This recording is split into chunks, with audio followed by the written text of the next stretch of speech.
down 10, 9, 8, 7, 6, 5, 4, 3, 2, 1.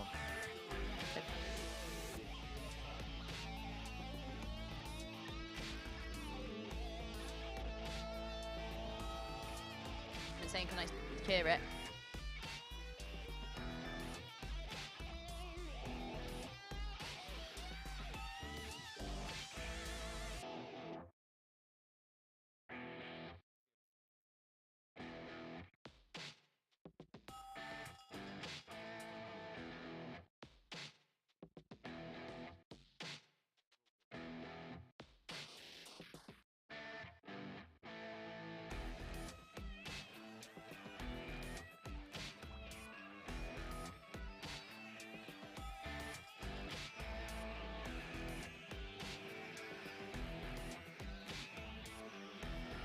Can you say something? Yeah, of course I can. Just still can try not to have out of breath. Me as well? No?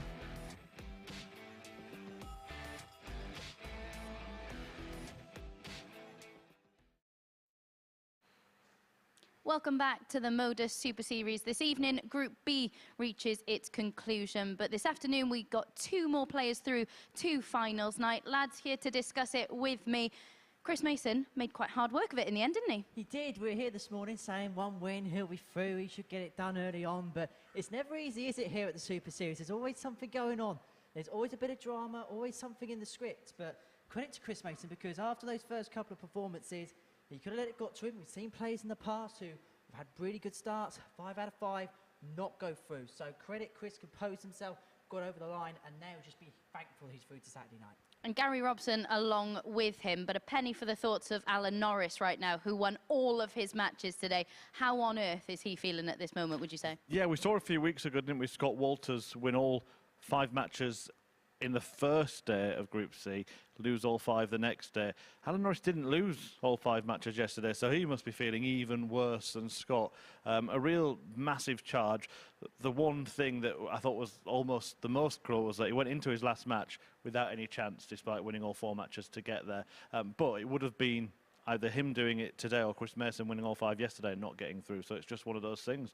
You have to be on your mettle from the start in that group, and he lost the first 3 games 4-3. And a word from you on Chris Mason. I spoke to him this evening, and he was saying that mentally he's found it quite difficult, quite draining, and also he had a bit of pain in his arm, and he said the one thing he now does have is sympathy for those players when he's commentating on day 5. It really is a grueling challenge, and do you feel that maybe Mace kind of underestimated that side of things? Possibly, and we might see that next week if he makes it through to Champions Week, because he's going to have to do it all over again if he gets through on Saturday night. I think he'll appreciate the rest this evening, starting later in this session tomorrow. But one thing I do want to say is congratulations, Chris, because of course he's been announced for the World Seniors, hasn't he? And it might be that he's got the bug, because there were a few murmurs that he was invited last year and didn't accept the invitation, and now he's thought, actually, I could go there and win it, and based on what we've seen, he could. He could indeed. Right then, Richie Howson in action first this evening. He's in pole position to qualify. We were saying, weren't we, you just mentioned it there about Chris Mason, 1 win and he's through. That's the same for Richie Howson this evening. Do you see that coming in the first match? Yes, in short, I think you look at the form guide of last night. Look, Wes played really well in that last game against Richie, but Richie just found another gear. But if you actually put the mean games together, which we speak quite a lot about on commentary, Richie was streets above, well, not just Wes, but everybody else in the group. So if he plays to that kind of mean and everyone's around the same, then there's only one outcome, I think, this evening. Do you see anyone getting into that top 3, Paul Nicholson or Wes Newton getting in there? Yeah, Wes Newton's the most likely, I think, and I think this first game is massive for him, because Henry was right. He played really well in the last game. It was too late, really. Won a match without really playing that well, but I think if he starts well, he can go on the kind of roll, the kind of run that Alan Norris did this afternoon. He's that kind of player. So, yeah, this first match is really interesting, because if Richie wins it, of course, he's through, but if Wes wins it, then it blows the group wide open. Come on then, as it is such a big game, your predictions for this opener? Howson 4-2. Murph? Newton 4-3. I love it. A bit of controversy there, a bit of a mix-up from Murph in that one. A word on Paul Nicholson before we close this one out. I spoke to him just now. He said he really wanted that big fish yesterday. That's the one thing that he wanted. Didn't happen for him. How do you see him performing tonight? I think the fact he's now had that one day on the stage is absolutely massive for him. We saw it with Chris Mason from the Monday into Tuesday in Group A. having that day on here, having 4 games, obviously in his case, Chris had 5, that game craft, just learning about this stage, the intricacies of the environment we have here at the Super Series will stand him in good stead. We've been in the commentary box, he's been in the commentary box long enough to know what it's like, but it's a different beast when we actually stood here. It is indeed. Right then, we get the action underway in just under 5 minutes' time on Sporty Stuff TV. Make sure you come and join us then.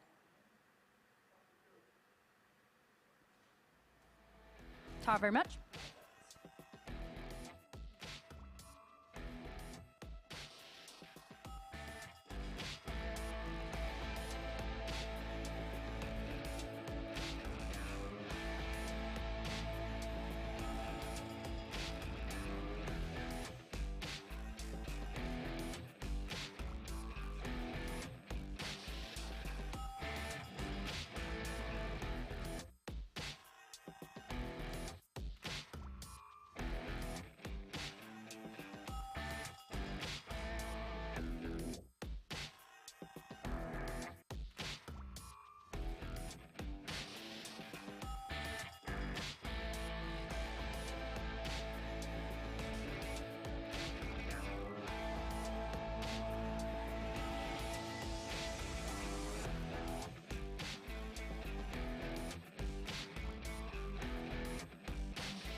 The MODUS Super Series, brought to you in association with Bet365, Betfair, Betfred, Coral, Ladbrokes, Paddy Power, Unibet and William Hill.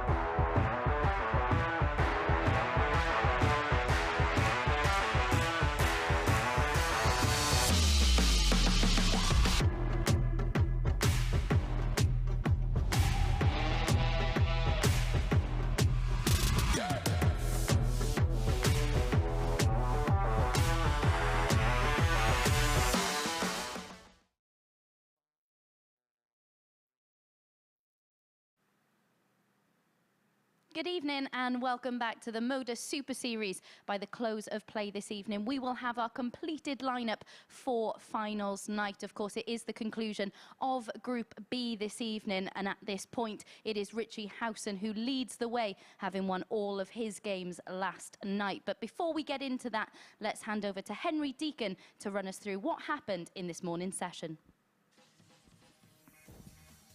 After winning 5 from 5 on Thursday, Chris Mason strolled his way through to the finals night tomorrow night. This 100 was his highlight against Alan Norris as he got his way through in the end.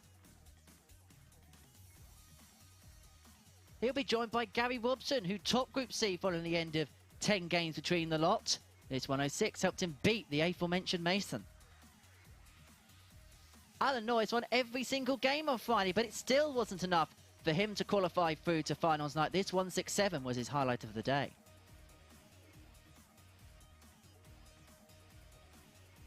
John Boy Walton's big victory came against Mason. It was helped by this 1-2-1 checkout against the ace.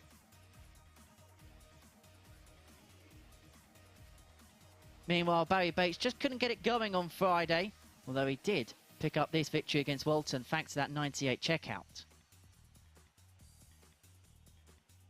And Mark Layton couldn't make the progress from Thursday into Friday. He struggled on the second day of action for him at the Super Series, although he did get this 1-2-1 against Alan Norris.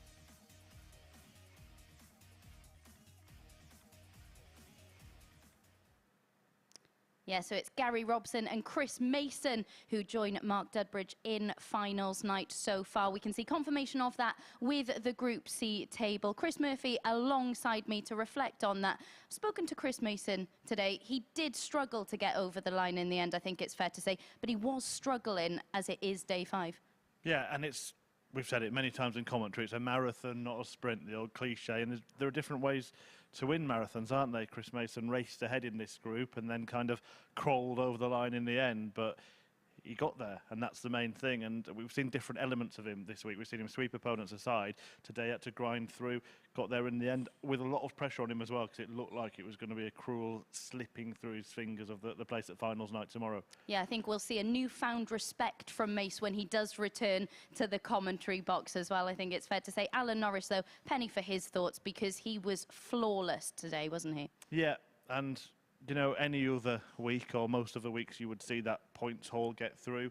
Won all of his matches today to go with the one that he won yesterday. Very, very disappointed for him.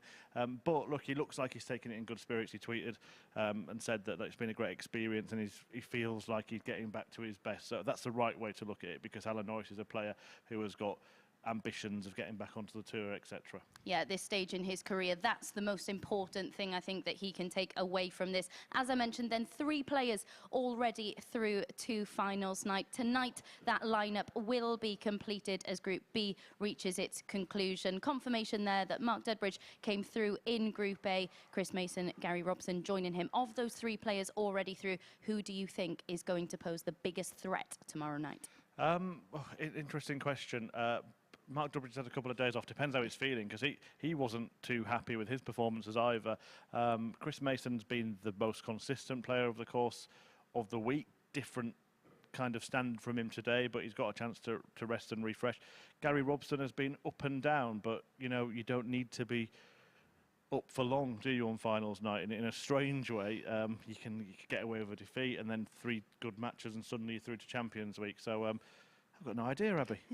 And Richie Howson, of course, leads the way in Group B at the moment. A win in his opener could secure his place in finals night. Do you think he's going to get it here against Wes Newton? Yeah, and if your previous question had been who's the most likely on finals night, I might say Richie Howson, even though he's not already through. I'm not sure if he'll get the win in this match, but I think he'll get it at some point this evening. And I can say this really loud because we worry the players can hear us sometimes, I actually think they'll both get through. Excellent stuff. It's almost like he planned that just because he knew they were playing in the first game. It is then Richie Howson up first. He's taken out 3-ton-plus finishes in yesterday's action. This superb 1-6-1 to go with the 1-2-1 and the 1-4-6 as well. That was a real key component of his game yesterday, wasn't it? Yeah, brilliant. If you're going to start like that, then it just must give you so much confidence. I think the first 3 bullseyes that he went for, he hit. Finishing like that is just spectacular, and if he can do anything like that tonight, then it won't be long before that win that he needs comes. Indeed. Right then, let's head into our first game of the evening session. Henry, over to you. Good evening, Abby. Good evening, everyone. Welcome along to Friday night here at the MODUS Super Series. It's part 2 of Decision Day, where we're going to see the final 3 players that will progress their way through to finals night tomorrow night here at the Live Lounge in Portsmouth. At the halfway stage here in Group B, it's Richie Howson who has full advantage. He won 4 from 4 on Thursday. 1 victory tonight at any stage, at any point, will see him through. He takes on Wes Newton, who won 1 from 4 yesterday and has work to do if he is going to make up the Super 6 that will take part in Saturday night's final here at the MODUS Super Series. A very good evening to you, wherever you are tuning in to us across the country and across the world. Strap yourselves in because we are in for a night of tungsten tension down memory lane with some legends of the game. We've got former world finalist Antonio O'Shea. We've got a former world championship semi-finalist Andy Jenkins. 2-time major finalist Wes Newton. The former players champion Paul Nicholson. And Richie Howson, who has the first darts of the night, a star of the Seniors Tour in 2022. His highlight being a semi-final at the World Seniors Masters at the Lakeside at the back end of May. Marco Meyer is your referee for all 10 games this evening. And Chris Murphy is alongside me in the commentary box. Yeah, looking forward to tonight's action, Henry. 59. I think that we could see a quite hard-fought, closely contested group here. And as we saw at the start of tonight in those highlights there, Richie Howson produced some really good stuff yesterday. And I'm going to ask you a similar question to the one that Abby asked me, because Richie Howson is almost through. Now, if we're going to say Howson, Dudbridge, Mason 55. and Robson are the players that are going to be at finals night, plus 2 others, who would you be expecting to see seal that final spot at Champions Week? I don't see any change in the top 3. I think Jenkins and O'Shea will take the other 2 spots alongside Howson. In what order, I don't know, but I think them 2 will go through. And from the 6 on Saturday? 100.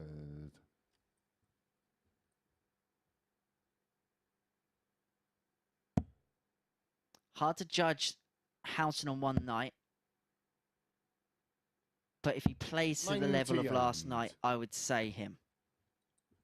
Well, he started last night with a few bangs, didn't he? A few fireworks, and he's left himself 170 in this opening leg. Does not 61. Have to go for it. Which you require 170.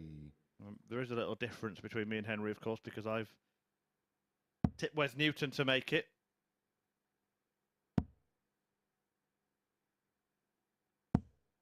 $60.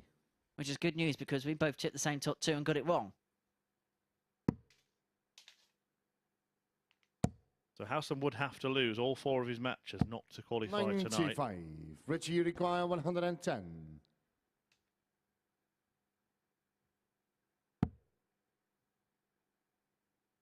Treble 18. We have 72 remaining here for Howson to take the first leg. Newton 131. 131 for breaker throw in the opener.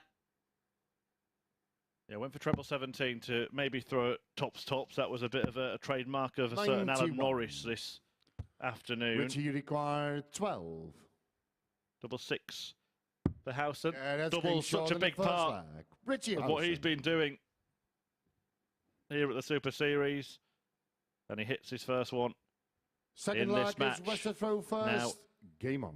3 legs away from booking that place. Interesting as well when you look at how his fixtures are spread out tonight, Richie Howson.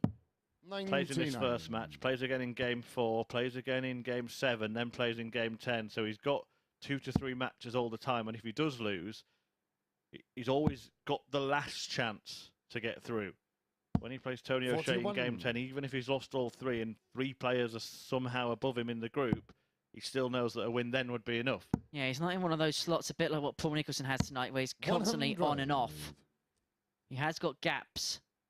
But it's amazing to think that it's 10 past 10 on a Friday night, and we're already saying Richie Howson's 3 legs away from qualification. That was how much he dominated night 1 of this group. 97. It was the night of the Owl.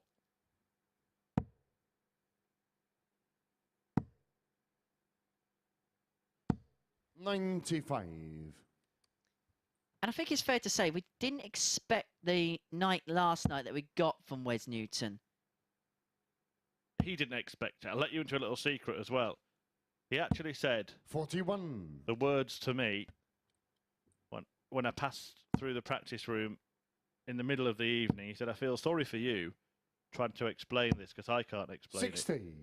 He had no idea why he wasn't playing to the level that we know that he's capable of and the level that we have seen from him earlier in the week.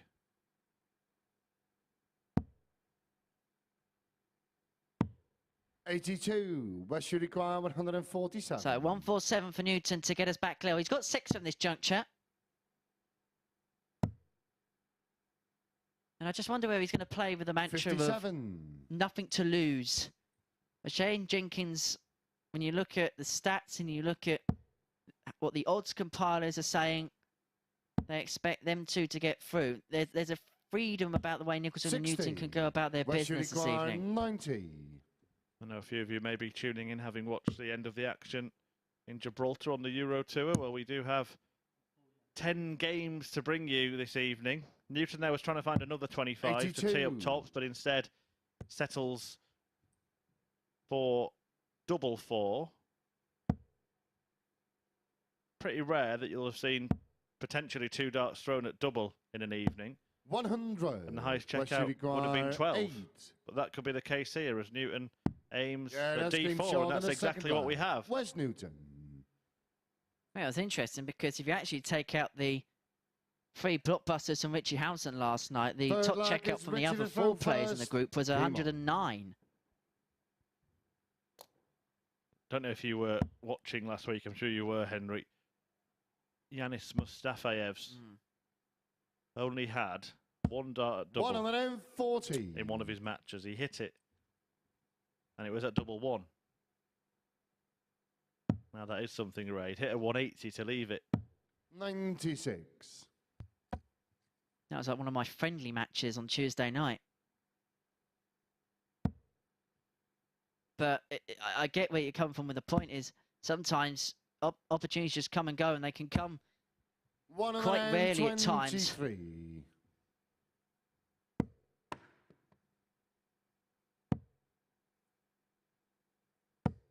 $40. I'm going to show you a little quirk of Richie Howson here as he retrieves these darts. It's almost like a reverse moonwalk that he does, sliding along the hockey as if he's on some kind of 60. hoverboard. There you see, look, little turn from Richie Howson. Strictly Come Darting, ladies and gentlemen, tomorrow night. 60. What's that film where... Oh, I can't remember the film. You know, the guy slides across the room in that... Not Love Actually, is it? No, not Love Actually. 122. I don't know why you're looking at me, Henry. I can't get inside the contents of your head. 98. Richie, you require 56. We're going to see the Howson shuffle at the end of this one when Marco Myra's called, yes, that's game shot. That's game short in the third leg. Richie Howson. Yeah, that is game shot, and Howson's halfway there towards the finishing line, towards finals night. So much style on the Forward stage leg right is now, isn't there? West That little first. stylish Game on. call from the referee. And actually, if you clip that up right, social media people, you might have seen just at the exact moment 119. Howson was doing his half turn, Marco Meyer went, yeah. He's halfway through the match. Halfway to finals night. And getting closer and closer and closer. He might be darty dancing tomorrow night at finals night. 100. Well, he has had the year of his life as well so far in 2022. Did really well on the seniors circuit. Semi-finalists at the Lakeside. And now he's looking to do a little bit more here at the Super Series. He went 4 darts into the 9. 100. One from your repertoire, Murph? What, darty dancing? No, I quite like that, Henry. That was I meant the film, but right up my street. I watched that for the first time about 2 months ago.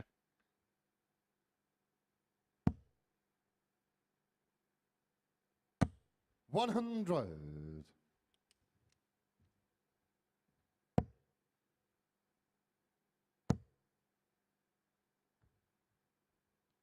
1-2-1 for Howson to 100. Richie, you require ever closer. 121.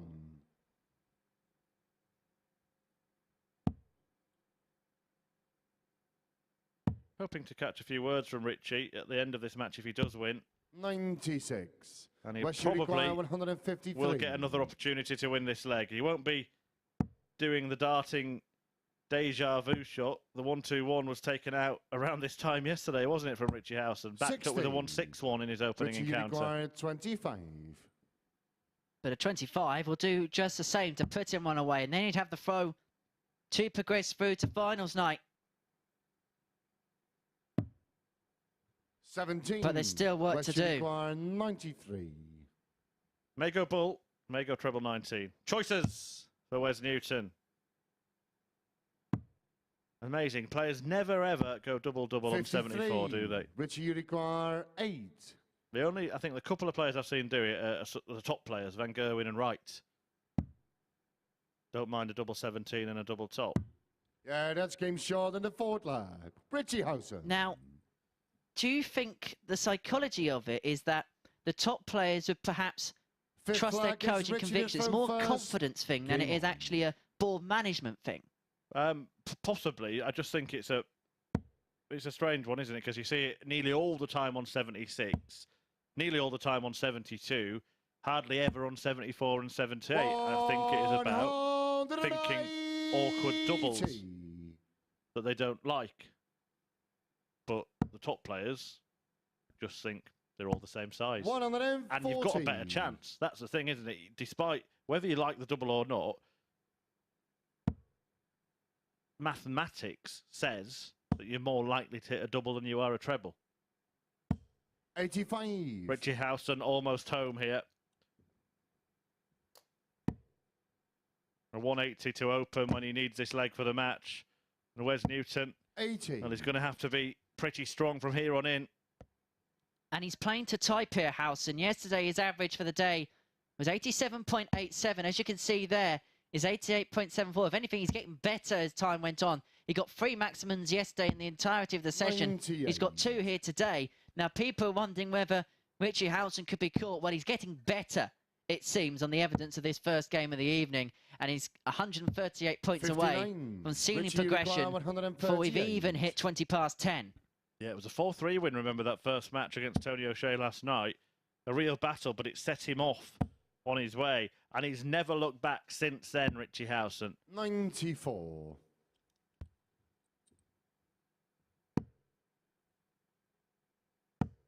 So Howson is 44 points away from that 4th leg and that 10th point, 100. which will see him Richie, you require through. 44. We'll see him there.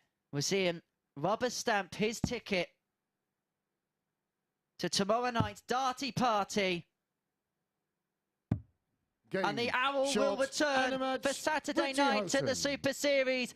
He has qualified for tomorrow night's final, courtesy of that 4-1 success against Wes Newton. He is invincible. At the minute, he's unbeatable in Group B. It is victory for Howson by 4 legs to 1. Our next game is also crucial in securing two of the other positions through to tomorrow night's red carpet occasion. It's Tony O'Shea up against Andy Jenkins after this short break.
Welcome back to the MODUS Super Series, where Richie Howson has just booked his place in finals night with that 4-1 victory, making it 5 wins from 5 in Group B. And he is speaking to Phil Bars right now. Let's hand over to them. Thank you very much, Abby. And here we are, and we've got the owl, Richie Howson. First of all, congratulations, a 4-1 win. How are you feeling after that one? Fantastic, Phil. Yeah, really over the moon to get that first one out of the way. I see what happened today, and it could be just so easy to lose as many as you win. So I'm really pleased to get that one under my belt. More importantly, I can tell you, you are going to finals night tomorrow as well. How does that make you feel? Oh, that's excellent. Yeah, I'm over the moon now. Yeah, pressure's off now, so I can just go and enjoy myself. And oh, great, brilliant. We were chatting before we came back, and you said in the practice room you weren't hitting anything. No, it was just not going anywhere. So Wes was hitting them, so I'm thinking I've just got to go up there and try and grind a win out. Luckily, I got it under my belt, so good. You told us yesterday you were just a pub player earning a little bit of a living, but you're doing more than that now. We've seen you produce it on TV at the seniors and now on TV here at the Super Series. Yeah, it's going great. Life's good. I'm enjoying my darts. Yeah, that's what it's all about, enjoying them. Don't put no pressure on yourself. There we have Richie Howson there after match one, and it's back to you, Abby, on the balcony. Yeah, thanks very much for that. The pressure certainly off Richie Howson, but it is very much on for our next opponents. Tony O'Shea against Andy Jenkins. It's second against third in the table. Let's get this one underway. Thanks, Abby. Yeah, looking forward to another darting ding-dong and another significant one as well. Two players that are tied on 4 points. Still some distance behind the now qualified Richie Howson through to finals night.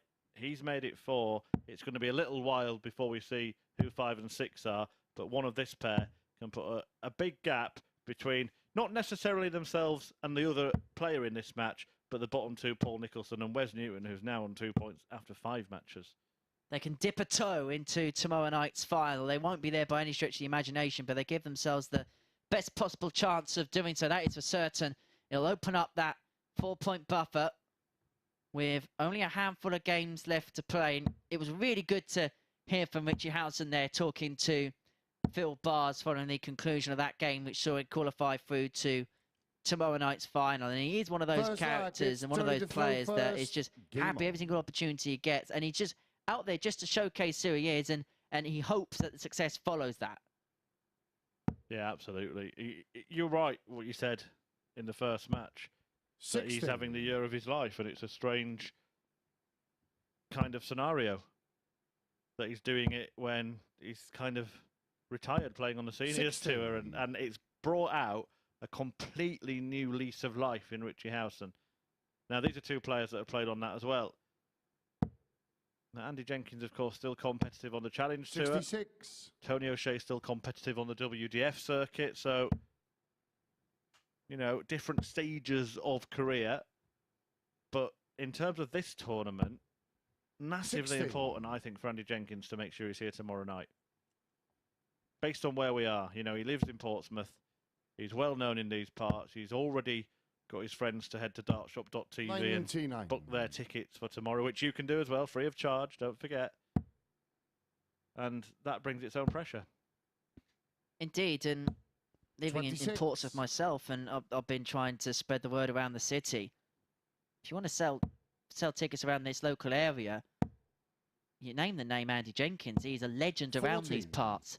Funnily enough, and this is a true story, I was in a taxi about a week or so ago, coming back from here after a morning session, and we were talking about, you know, what the building was about and things like that, and we were saying it was a darts tournament, and you know, and the taxi driver asked who was playing in it, and I said people like Andy Jenkins, things like that.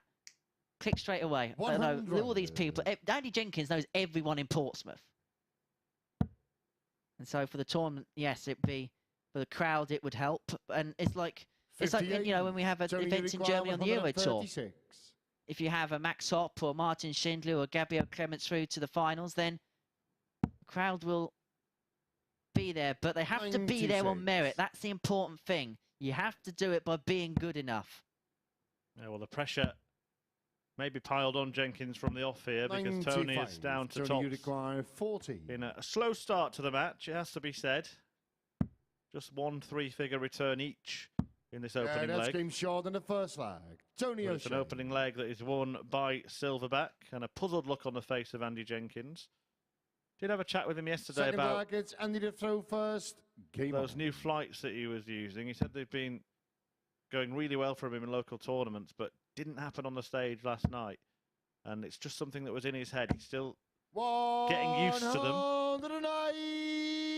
Like a new pair of shoes, but he appears to be treading them in quite nicely now. He's found the target all right.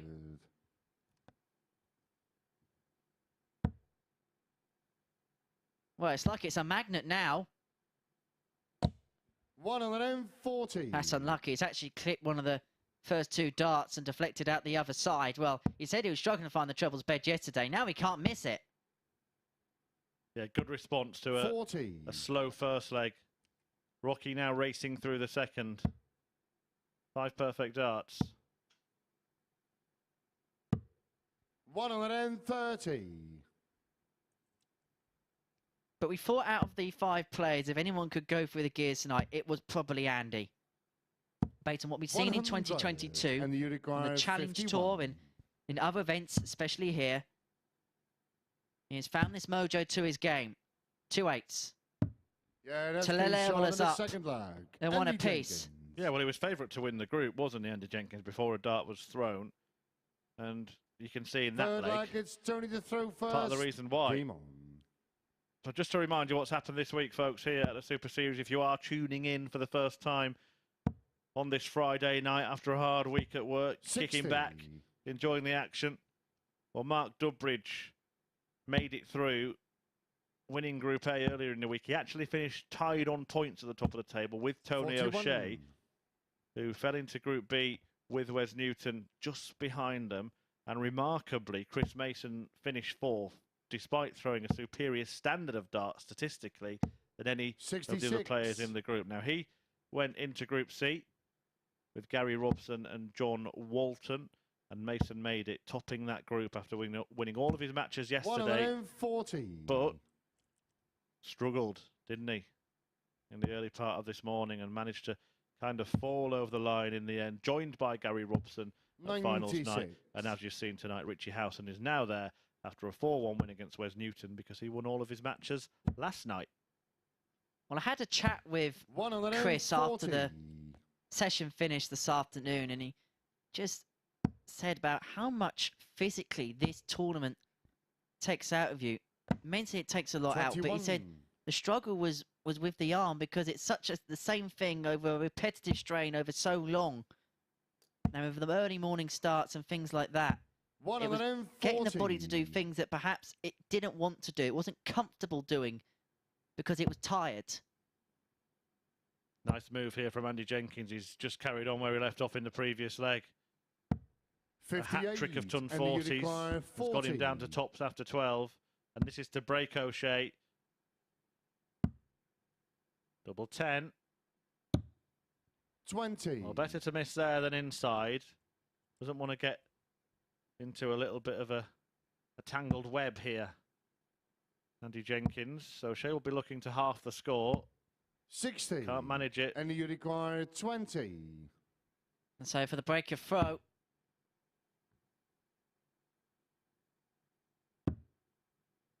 You're getting closer, Jenks.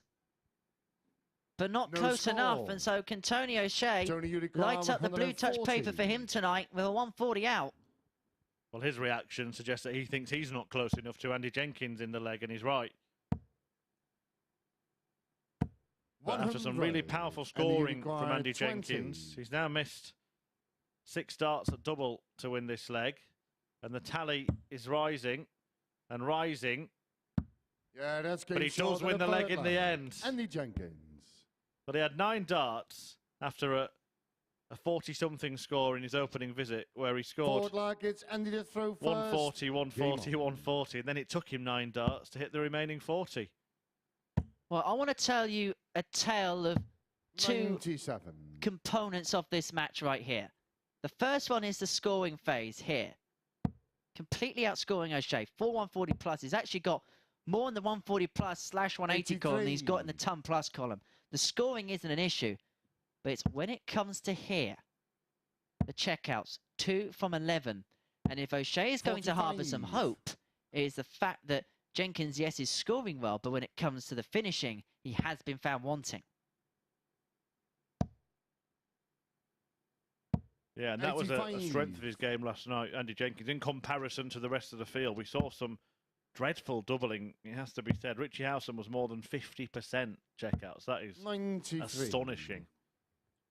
You know, that is top draw by any standard in this sport. Andy Jenkins himself was around a third, but everybody else, less than 23%. 60. Tony O'Shea around that mark. So, yes, he'll be buoyed by the fact that Jenkins is missing opportunities. But he's going to have to tighten up on what he did last night. Well, the story of last night for O'Shea was actually the opposite. Scoring-wise, he was actually okay. But it was 22% on the doubles, which was the reason why he came out of yesterday evening with a split roster. 97.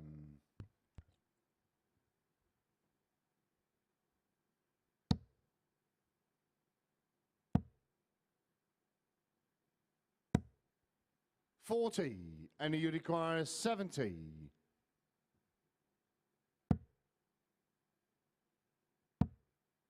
Double 16 for 3-1. 38. Does get an And you opportunity, require 135. Tony O'Shea, but as Henry just alluded to, the scoring hasn't been there, so the chances are outside chances. Treble 20. And the ball! Yeah, In the ball from Tony O'Shea. What a finish that is. Absolutely superb. And Andy Jenkins turned away, shook his head. He could not believe what he just witnessed. He's still in disbelief here, Rocky, who's just taken a bit of a heavy blow.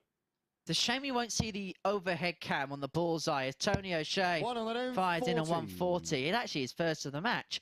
But if you actually look at the first dart that went into the ball on the 25, it actually made the bullseye bed bigger because the flight was blocking the way of the bottom part of the 20 bed. And so it actually gave him a nicer lie when it came back down to the bullseye.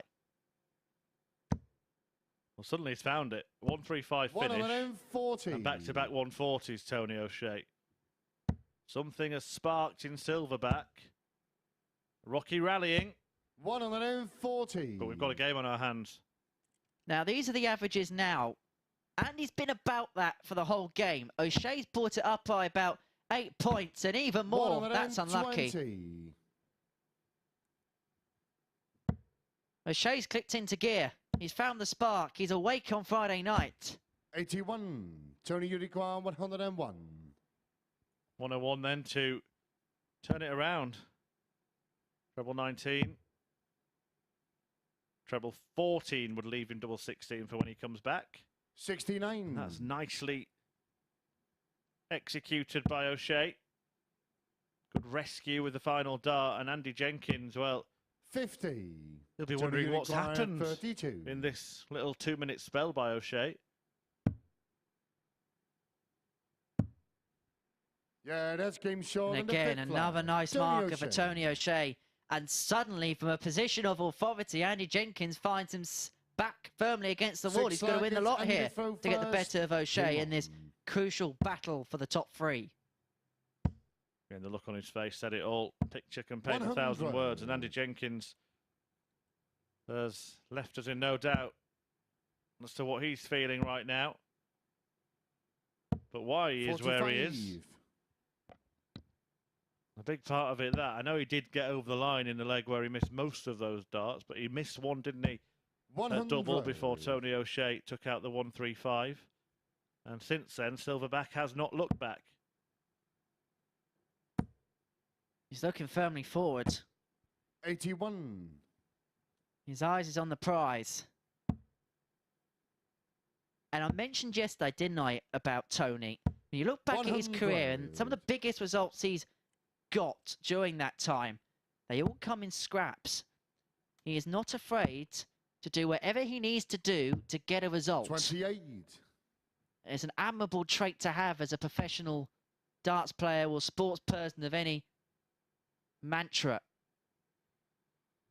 Now, Andy would be perhaps advised to go down for the 19s, moves across the 17 to leave 164.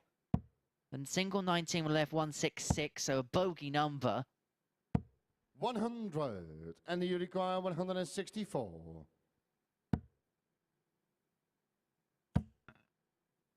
Is that in? I think it is. No, it wasn't, because the last one snuck in just above, as you can see on our overhead camera shot. Well, Tony would like to leave something here. 59. He's not going to. 64. Having taken out 135, leaving anything would have been enough to just ruffle the feathers of Andy Jenkins, who takes care of business. In leg 6, holds his throw, but O'Shea has the darts in the decider. 7-10 final arc. It's Tony to throw first. Game on. That this leg is not indicative of where they're going to be tonight at the end of play, but it'll be indicative possibly on who's going to make the march first. Yeah, I don't think defeat really damages either player. No. They're still going to be in the top 3, aren't they? But a victory really, really does strengthen the winner's prospects of qualifying. 125. Going to put you on the spot here, Murph. Howson's filmed 10. What do you think the figure is going to be for positions 2 and 3 to get through? It's a difficult question because if Wes Newton and Paul Nicholson play like they did for most of last night, then it's hard to see where wins are coming from for that pair. They play next. So maybe it's a question that I will delay answering until after that one. But possibly, it's conceivable that 6 points could be enough. I think 8 probably will be enough. We'll find out as the evening goes on. We're into a final leg decider here in this battle between O'Shea and Jenkins. The winner will get on to 6 points. We'll go outright second. As we then see our final players, well, the final player after the first round of fixtures. 140. Paul Nicholson in action against Wes Newton. Jenkins leaving 1-4-1 after 9 in the decider against the darts. And for all the hard work Tony O'Shea has done to get himself back in the game, you feel as if he's undone it in this deciding leg. Yeah, his spells have been short-lived, haven't they, this week? And sometimes they've come at the right times. It kept him in this match, or even got him into this match, Tony O'Shea. But he hasn't been able to elongate the excellence and give himself a shot at winning the match, unless Andy Jenkins does something like the Rocky Horror Show that he produced earlier on. 140. And misses loads of darts at double 48. Here. Double 16. 16. Well, it is a couple of missed darts. And when he did miss that target earlier, Tony O'Shea popped the 135. Can he pop the 130 to steal the success? Well, you can see exactly what Jenks is thinking at the back of the stage. This is still on. Would have left the ball if he could have got the treble. So Jenkins will return for 32 to seal a crucial 2 points. Just trying to settle himself down here, Andy Jenkins. Game. Shot. It's done the trick. And the match, Andy Jenkins. Well played, mate, says Tony O'Shea. The pair know that neither of them are out of the running. In fact, they're both still favourites to join Richie Howson in qualifying. But Andy Jenkins has really tightened his grip on a place at finals night tomorrow. A 4-3 success. It was hard fought in the end.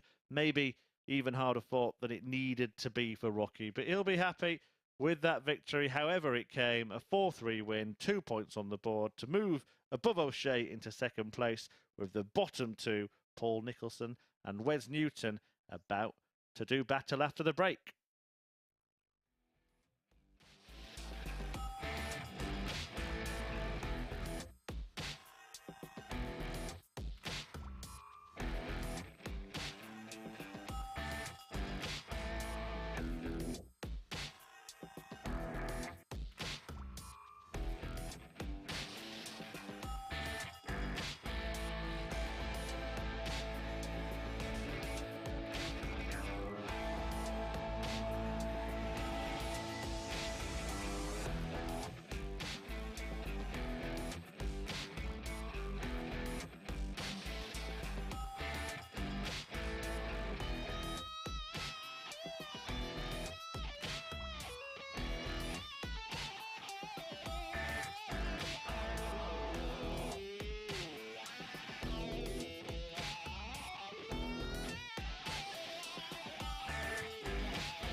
Welcome back to the live lounge here in Portsmouth, where Andy Jenkins has just come through in a last leg decider to get the better of Tony O'Shea. Jenkins was favourite to win Group B before a dart was thrown. He may not top the group, but he is looking good for a place in finals night after that victory. He had the second best finishing percentage of the opening night of action. He did miss 12 at the outer ring in that one, but still got over the line. That 1-3-5 from Tony O'Shea did look like it was going to turn the tide in that match, but in the last leg decider, too many trebleless visits from O'Shea gave Jenkins the upper hand, and he was able to get over the line in that one. A really crucial win in terms of the league standings for him. We can see confirmation of that. He moves on to 6 points in the table. Of course, Richie Howson already through to finals night, and it is looking like Andy Jenkins will join him. Tony O'Shea, of course, in a very handy position himself as well. But next, we turn our attentions to Wes Newton against Paul Nicholson. Nico's one victory yesterday coming against Tony O'Shea after a bit of double trouble in that final leg. Nico pinning 3-3 to get over the line. In this match yesterday, it was Wes Newton who was the 4-2 victor in this one. Of course, that was Wes's only victory on the opening night in Group B. Who will come out on top in this one then? Let's hand back over to our commentary team. Thank you very much, Abby. New sense, this is a crucial game for the pair. The victor here will give themselves the opportunity, the launch pad to get themselves towards the top three. The loser will have a lot of work to do. The loser, you sense, may see their chances evaporate very, very quickly. Paul Nicholson, former major champion, but he has been on the wrong side of many, many defeats to a darting nemesis in Newton, who is looking to inflict one like he did yesterday. His only win came against Nico, a 4-2 success. It was a bit of a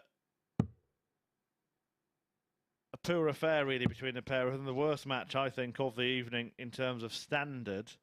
Wes Newton then produced something much better. In fact, in defeat to Richie Howson just one match later, Wes Newton averaged 25 points more, 55, but lost the game. He did, in that game, only get 3 darts at double, however, which is a big reason why, because he missed 12 in victory against Paul Nicholson, who missed 16 in this fixture yesterday.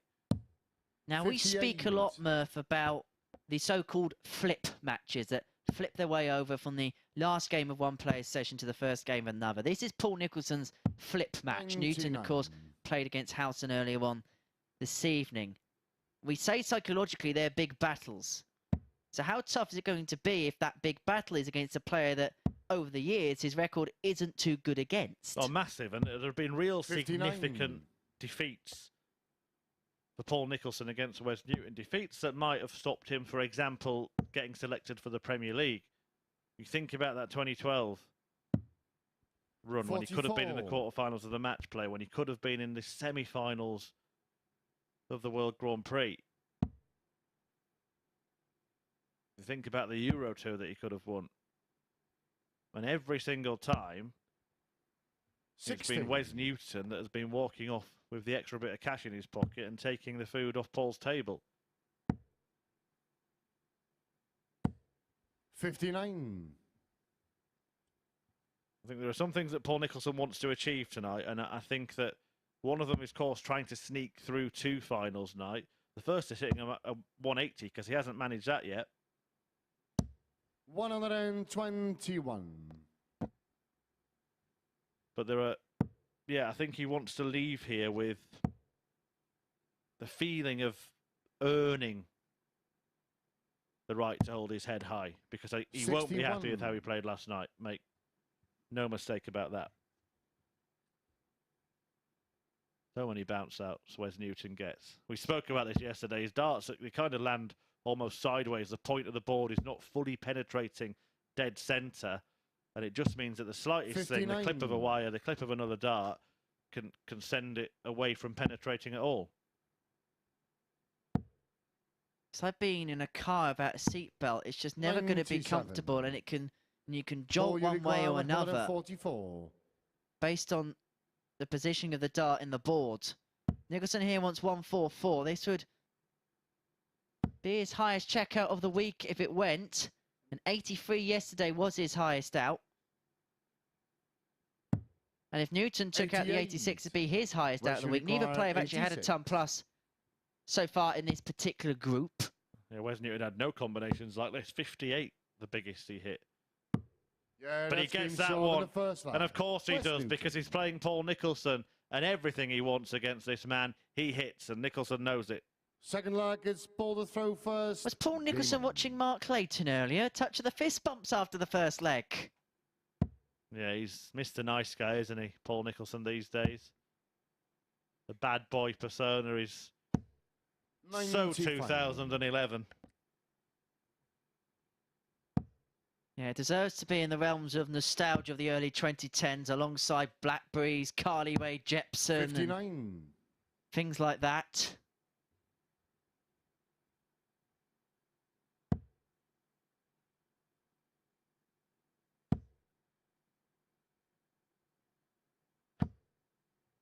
$60.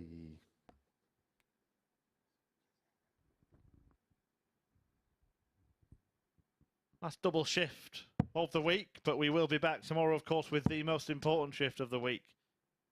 And see who shifts themselves through to Champions Week next week. Do be tuning in every chance you get over the course of the 6 days of action at the Super Series, live on Sporty Stuff TV from 9:30 AM on Monday, because it is 100.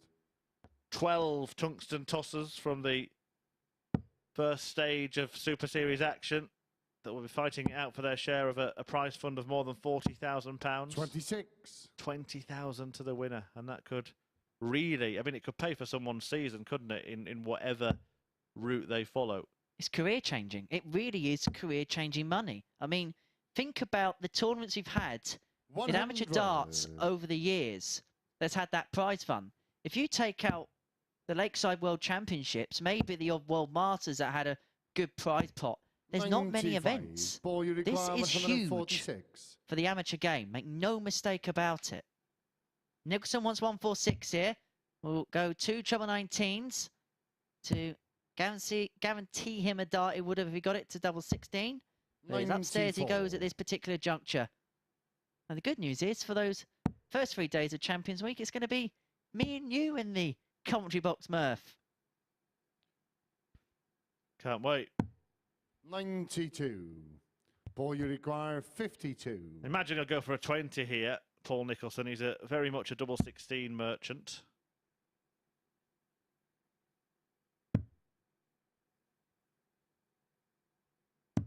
Yeah, that's game short in the second line. And he'll be very relieved to get it, because he would have fancied Wes for the 129. More pleasantries exchanged between the pair. I think partly because they both know that they've not been playing well, and they're almost trying to lift each other a little bit in order to lift themselves. It's a bit like if you go for a round of golf and you know you've got a bit of a bandit handicap and you're 3, 4, 5, 6 putting it, and by the time you actually get the ball in and you move to the next hole, you actually just tap each other and say, well, that's what it is. Let's move on to the next one. 140. Good putt, chap. So this is the action of Wes Newton. As you can see, 59. A real pronounced lean to the right as he releases the dart. And because of the pronounced lean and the way that he releases, it's very cheesy-like in the fact that it can jerk a little bit as it's released towards the board. It means you're never going 57. To have a comfortable entry into the board with any dart.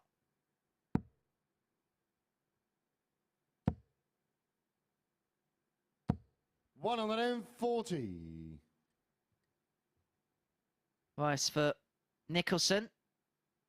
Very much an old school style in the fact that he brings it up to eye level, pulls it back. Of course he switches so we can't see the shot anymore, but 58. He brings it up to about eye level, pulls it back and fires. And it was, if you watch a video of John Lowe, it's on YouTube somewhere from back in 95. The 70s, and it's a video about a player who picks a dart up for the first time. What would be the correct action? And he said, bring it up, pull it back, bring it up to about eye level, pull it back and fire.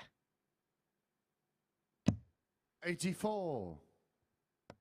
Yeah, it's a kind of coachable action, isn't it, that Nicholson has, and it makes every bit of sense because, of course, he does do a little bit of coaching, the asset. 25. And there's another one of those darts coming out for Wes Newton. He does leave himself on a finish, which Nicholson didn't manage with his misfire. But he's bidding to break here, Paul Nicholson. 80.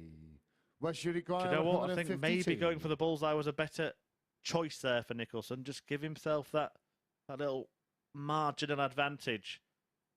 Had he done that and hit himself a 25, he'd be on a finish which would guarantee a dart at the outer ring. Now he has to hit the bull or 25 to make sure he gets that.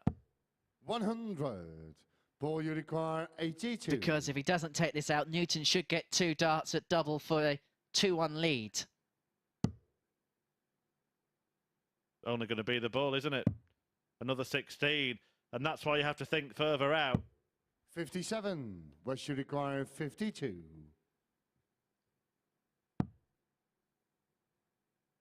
Bit of luck for Paul Nicholson.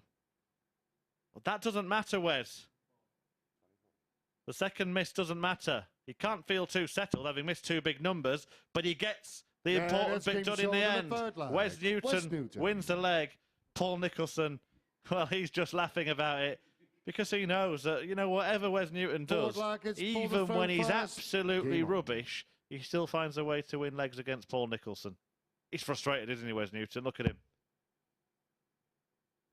Not happy with how he's playing at all. 100. Darting voodoos here at the Super Series. And of course, you can get in contact with us via our social media channels. We are at MSS Darts on Facebook, Twitter, and Instagram. And you can subscribe to our MODUS Super Series YouTube channel, every single session live, so you don't miss a second of the action with us, plus plenty of bonus content, interviews with the players, we'll have game of the day, and 45. All sorts of other stuff across the MODUS Super Series YouTube channel. So please do stick with us. Basically, you can watch us whenever you want. 28. Yeah, get in touch. You can get in touch with us as well. Henry is 07592. Oh, sorry. Now, what's your Twitter handle? 45. At H_Deacon Media. I think that's one of those ones that you put on your blocking spree, wasn't it? Ah, yes. Well, muted. I didn't know you knew that. 41. I'm still looking for that button on here.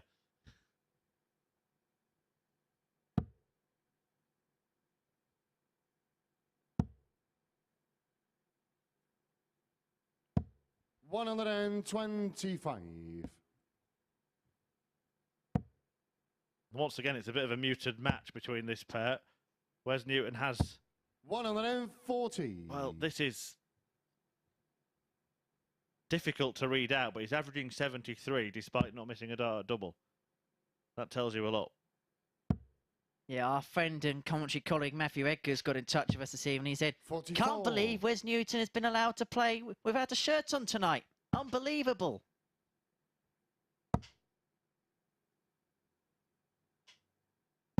$99. Ball, you require 142. You know, I don't know if I enjoyed working more with Matt and his humour or you and yours, Henry. It's a close run thing.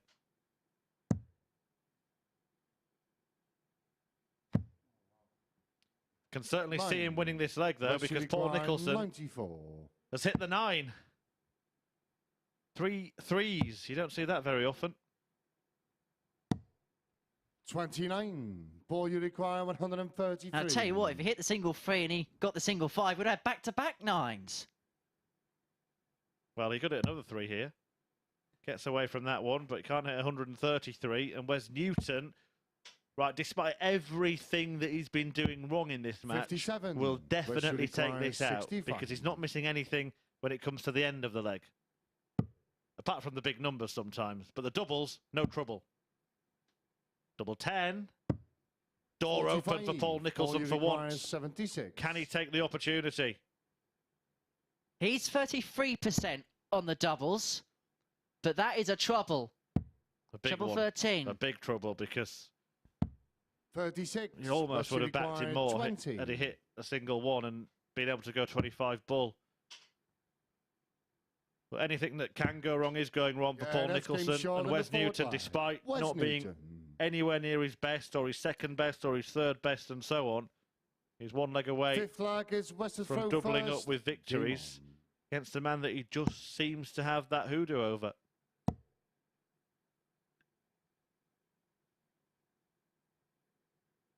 Just switch, Wes. Just switch. 137.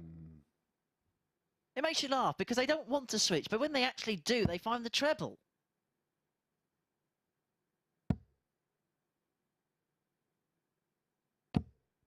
$60. And now it is full advantage to the Warrior, who has had to go through the battles here against his old 58. nemesis, Nicholson.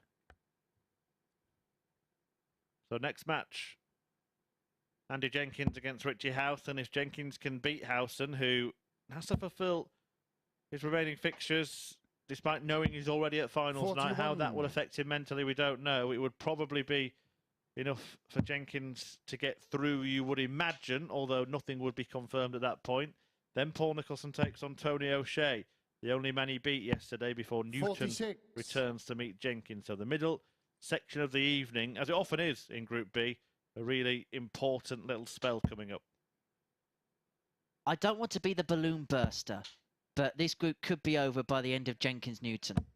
Potentially. But that's Paul Nicholson's first competitive maximum in 2.5 years.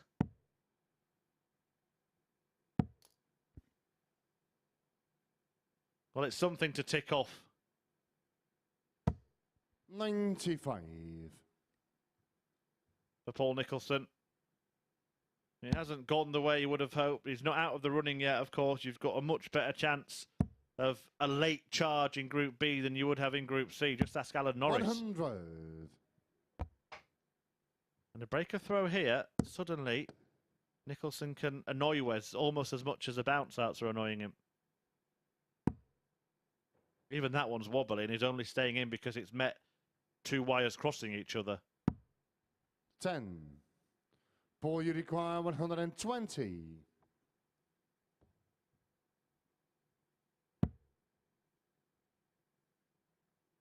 A few times, though, we've seen Paul Nicholson on approach to finishes missing the big number now. 88. Good recovery. 155. Just has to hope that Newton doesn't hit.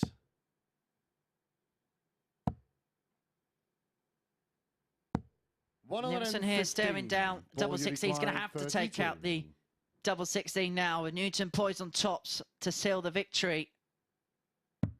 Yeah, that's no mistake from Nicholson. Paul Nicholson. And just interestingly, Paul Nicholson's kind of remained around the average that he's at for the whole game. 6 flag, it's Paul to throw first. Game Newton's has just dropped a tad. Could that be pivotal in the final throws of this match? 60.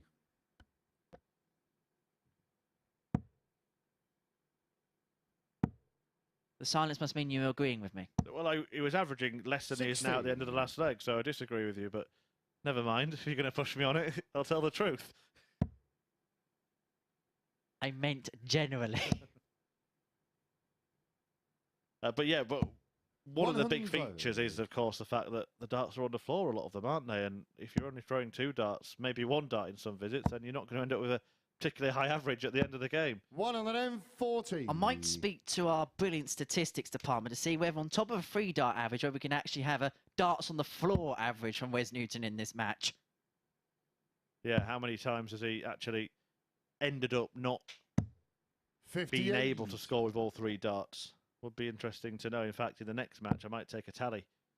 I reckon last night he could have completed a leg 97. with the darts that bounced out of the board and the segments they were in. Yeah, fair point.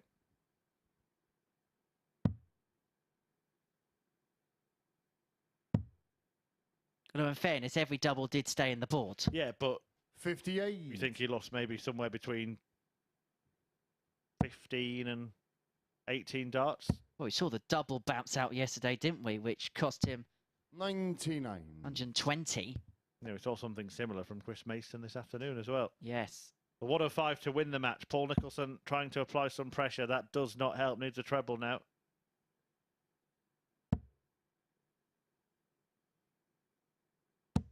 Nicely done. West you require 105. An excellent rescue act from Paul Nicholson. But has to rely on Newton not cleaning up. He's not going to. 73. I wonder which way Nicholson will go here. 104. The 16s route has become very popular. He's been an advocate of it. And that was where he went.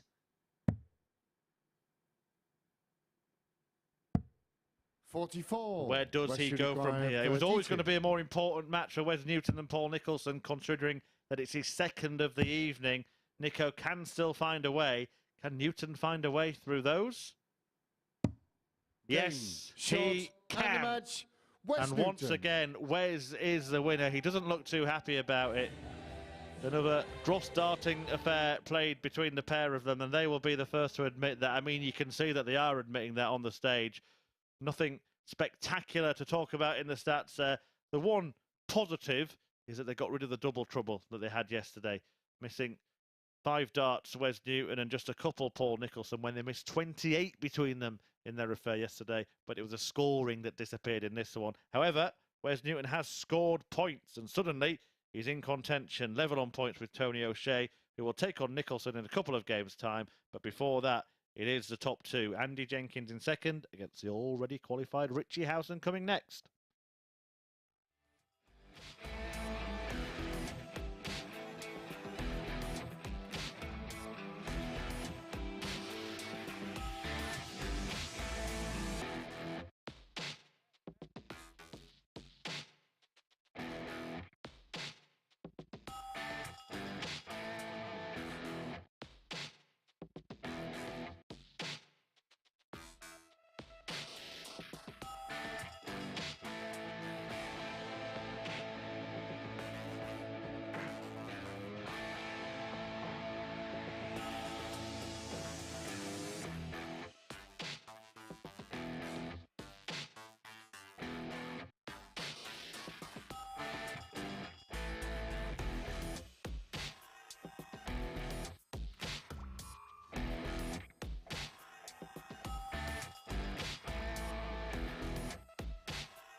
Good evening and welcome back to the MODUS Super Series, where Wes Newton has kept his faint chances of qualifying alive with that 4-2 victory over Paul Nicholson. And we can hear what Wes has to say about that win now.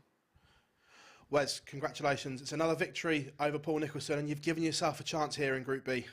Yeah, I've got a chance. It's 2 points I win on the board, but you know, it's so hard up there. It's, you know, Paul's a bit like myself. He's won whatever in his career. He's an awesome player, and we're trying so hard. And in the practice room, we're laughing and joking, and we're smashing it in. And we get on stage, it's going all right, and all of a sudden, game on, and you know, we're trying. And I can't explain it, but you know, I feel good. Everything's good. I'm practicing well, and game on syndrome at the minute. But yeah, I'm trying. I'm believing. I'm trying to believe, and I'm trying. And you know, practice is going well. Just need to flick a switch somehow. You're level on points with Tony O'Shea, so all to play for. And can you take confidence from that, even though the performance wasn't what you wanted? The points are the important thing. Yeah, it's points on the board, but you know, you want the performance as well. You know, you need. I think it's. But when people like me and Paul, and we've done what we've done in our careers, and now it's about confidence and belief, if you know what I mean. And I think winning breeds that. So you need to win and believe and be confident in yourself. And you go up there and you're really confident because you're practicing well, and then all of a sudden you have a bad leg, and then you're hoping rather than being confident, if you know what I mean. But you know, it's just the way it is. You know, we'll try our best, and I'm hoping. You know, like I said, a switch will flick in a minute, and you know, something will happen, and I can play how I'm playing. Well, congratulations, Wes. Thank you very much. Big 2 points, and back to Abby up on the balcony. Thank you. Yeah, one player who certainly doesn't need to flick any switches at the moment is Richie Howson. He's already through to finals night. He's up next against Andy Jenkins, someone who is also in a very strong position to qualify for finals night. Let's get into this one then and hand back over to our commentary team. Thank you very much, Abby. Great to hear from Wes Newton there. And you just can't keep full bars away for a microphone and an interview, can you? But great to hear from the players as the session goes on here at the Super Series. And you get the sense that this match, for Andy Jenkins, if he wins, would probably see him through, and would probably see a race between two players to seal the final spot in the finals. Tony O'Shea and Wes Newton meeting game 8 of 10 this evening. It conceivably could possibly be done a little bit before that. But for these two, focus is very much at the top end of Group B.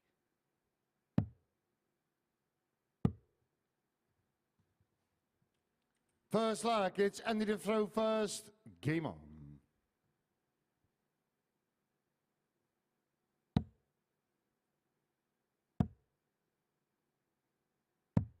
$59.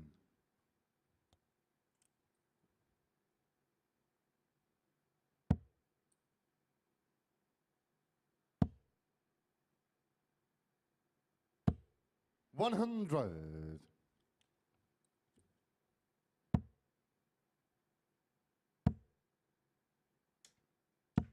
$60. Well, it would be interesting to see how Richie Howson tries to maintain the level, knowing he's already through. It's a different dynamic, isn't it? A player that's already out has already not been playing well, but one that's been playing well, he wants to carry on. He wants to complete a clean sweep. Take all the points he can into finals night. We saw Peter Jakes last week. You know, he won all of his matches on his last day of the group. He ended up winning all of his matches on finals night as well, and it was a 9-match winning streak that culminated in victory and sealing that spot at Champions Week. And naturally, the adrenaline will not be coursing through Howson's body just because of the fact that when you've qualified, you just have that sense of relief. You know you're going through. You know you're going to be at finals night tomorrow night. Of course, that will and that desire to win is going to be there, but the rush of the blood, the thump of the heart, and you require 142. It's not quite the same feeling when you're not chasing a goal because the goal has been achieved. 28. The goal for Jenkins is the same as Howson to qualify for finals night. pole position in the first leg, 1:14 left. Howson back on 1:89, but that visit there has just allowed the Owl back into this opener. 99, and you require 114. If Jenkins beats Richie Howson here and Wes Newton in his next game, he will join him on 10 points. We know he'll be through. It may be that he doesn't need to beat Howson here and could still be through when it comes to 82. getting the better of Wes Newton. Richie, you require 90. We think 8 points probably will be enough, but nothing will be confirmed after this match that isn't already. 72 remaining for Howson. 58, and you require 32. Well, that was a strange choice from Richie Howson. We'll come back to that in a moment. Let's see if Jenkins gets over the line. He does. Andy Jenkins. Right. You explain the thinking from Richie Howson, because he had 90 Second left leg there is Richie to throw first. and did Game not on. go away. That would have left him a guaranteed dart at the bull at the end of it. Did he think Jenkins was incapable of taking out 32? 60. But this is what I mean about the adrenaline not coursing through your body. It possibly relaxes the mind, and when the mind's relaxed, you can sometimes 97.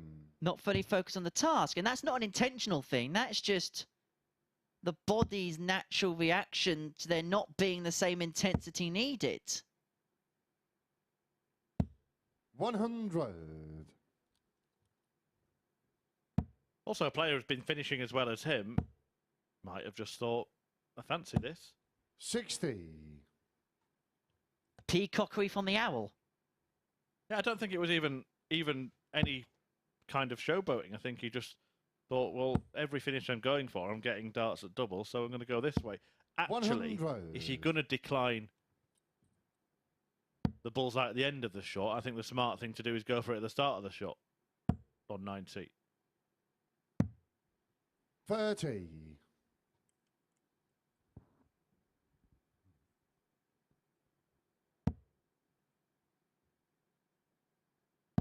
Now, what's going to be the route to success in leg two? Howson has the distinct 140. advantage, very much so now after that tum forward, he leave himself on 101, with Jenkins all the way back on 314. 81. Richie, you require 101. So 101 for Howson to level us up at one apiece. Treble 19 or treble 15. So 71 remain. Treble 13 would have been the route for double 16. Just cause here for Andy Jenkins to be optimistic. And he comes knocking on the door. 180. Richie, you require 58. Can he ruffle the Owl's feathers with that maximum? First starts at double incoming for a man who's been superb in that department. And no sign of it stopping. The 180 in vain for Jenkins, the match level at one apiece. Third leg, it's Andy to throw first. Game on. And of course, Richie's through. But what he can do, he can ruin everybody else's evening if he so wants. Very interesting hearing from Wes Newton there. It was more than a post-match interview that he delivered, wasn't it? 140. Talking about the mindset really being here, playing on this tour, knowing that the glory days are 85. a long way away, maybe a long way behind, maybe a long way in front, but that winning feeling is what all the players are looking for to spark a rejuvenation in their careers, particularly those who've had it more often than most. 60. And I think we're going to see something over the next couple of years within the sport where people like Newton, people like Nicholson, who's had success in the past, 95. but they've had it young, and now they're in their 40s and looking to rediscover it. They haven't got the avenue of the seniors to try and find something again. They're going to have to do it via the Super Series. They're going to have to find it by going to WDF, by going to ADC. They're going to have to do it the traditional way. Yeah, and one of the good things about this sport, of course, is that age is absolutely no barrier. As Andy Jenkins produces a stunning setup shot there. The current world #1 and world champion is of age to play on the seniors tour. And you require 16. Peter Wright. Can Jenkins get this right? 12. He gets it wrong, and Richie, nothing is safe with Howson in 143. finishing range. He got a 1-4-6 to change the game against Jenkins yesterday, but he will not change this particular match in this particular leg with a 1-4-3. 59. And you require 4. Twos never lose. That seems short in the third line. And Andy Jenkins is himself now edging closer to being back here at the Portsmouth party tomorrow. Forward leg is Richie to throw first. Game on. He'll be well supported if he does make it through, Andy Jenkins. I was going to say it'd be a Pompey Darty party, but Andy Jenkins probably would have sent out half of the invites to half of the city. Yeah, Andy Jenkins, a real big figure in darts in this area. 58. Of course, was cheered on to the semi-finals of the World Championship at the turn of the millennium a few years after that. And in front of the big crowds as the chant of "Play Up Rocky." 100. No surprises where that comes from. I just need to get Co-Stompy an invite, and then it'll be really in full swing, won't it? 140. Rocky and Stompy and Pompey.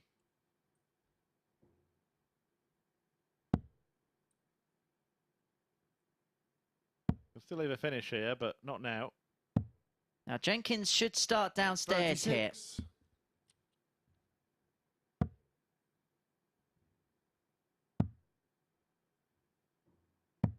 $96.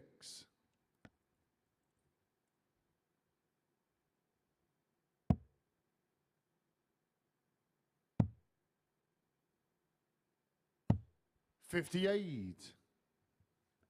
And I feel like we're at a pivotal point where these two are just exchanging mid-range scores. Just stopped himself in his tracks there, Andy Jenkins. 182 remaining. 18 is the safest route. Oh, but he went the right way, but got the wrong result.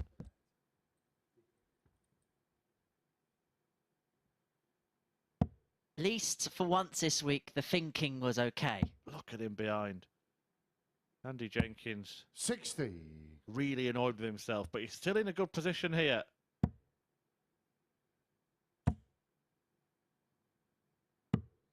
$130. Certainly now, Richie and Howson may need a tungsten 148. tide turner akin to what he produced last night against this opponent, and it might well be coming. Oh, this would be a real case of darting deja vu. 120. But this time he can't complete the 140-something combo, and Andy Jenkins can steal a march. It'd be for a break of throw. Yeah, that's it would be for 3-1. Andy Jenkins. And it's him a leg away from 8 points. It put him in a commanding position. Fifth leg, it's Andy to throw first. It would put his opponents on the rope.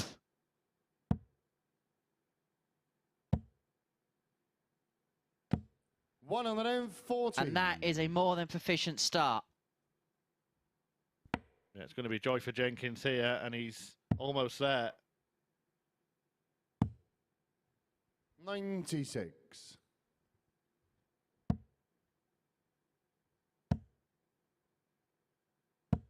$85. Wes Newton and Tony O'Shea both have to play each other. But Tony O'Shea and Paul Nicholson both have 3 games left, remember, not just 2. 140.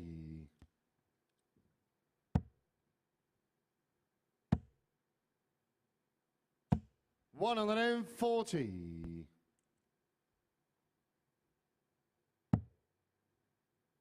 Jenkins will put 4 points between himself and the next nearest player, O'Shea. 97. It would And mean you that require 136. he could only go level on points, or Wes Newton could only go level on points with Jenkins. The maximum he can get from here is 8 if he wins all of his 80. particular matches. O'Shea can get to 10. Yeah, both of those things couldn't happen, could they? So we could get a situation where 3 players are on 8 points, and we're looking at leg difference. And you require 56. So Jenkins would need a bit of a mathematical disaster against him here. Game, He's shot, as and good match, as through. Andy 1 foot Jenkins. in finals night for Andy Jenkins after a 4-1 win against the already qualified Richie Howson, the table topper, toppled for the first time in Group B at the Super Series. And Andy Jenkins was good value for the win, an average just a shade under 90, 50% checkout success, and it all augurs well for Andy Jenkins to be playing in front of a home crowd in Portsmouth at finals night tomorrow. He will confirm it if he wins in the next match but one. The one that we'll have after the break features Paul Nicholson and Tony O'Shea trying to stay in close contention.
Welcome back to the live lounge here in Portsmouth, where Andy Jenkins has just condemned Richie Howson to his first defeat in Group B. There you can see confirmation, an average just shy of 90 in that one for Jenkins.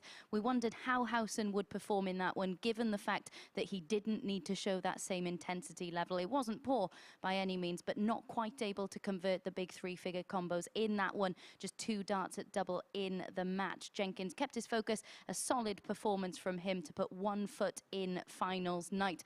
A win against Wes Newton in his next match would confirm his place in finals night. We can have a look at the league table at this point in the night. Confirmation: Howson is already through. Jenkins in a very strong position to join him. Next up then, it's the man in third position in the table, Tony O'Shea, up against Paul Nicholson. Nico's one win yesterday did come in this fixture, but here's Tony O'Shea in his opening match of the evening. He did, of course, lose that one, but he took out this big 1-3-5 in the match. It looked like it was going to be a tide turner in that one, but it didn't prove to be the case as he went down to Andy Jenkins in that match. Right then, let's get into this one and hand back over to our commentary team. Thank you very much, Abby. Paul Nicholson's only win so far in the Super Series came in this fixture yesterday against the Silverback, Tony O'Shea. And me and Chris have been jotting down on paper during the break between matches. And a win here for Nicholson, twinned with a win for Jenkins in the next match. We could have a scenario where Jenkins is through on 10 points, but the final spot will be between 3 players on exactly the same number of points. Yeah, and it would be an interesting end to the evening if that were to play out, though. Paul Nicholson, you feel that this is must-win for him because he needs to keep Tony O'Shea where he is. And it's the only time that he's playing either of the rivals for that third spot, because he's still got Howson and Jenkins to play, and that is going to be no easy task, is it? Now, Tony O'Shea did lose to Paul Nicholson last night, the only win that Nicholson's got so far.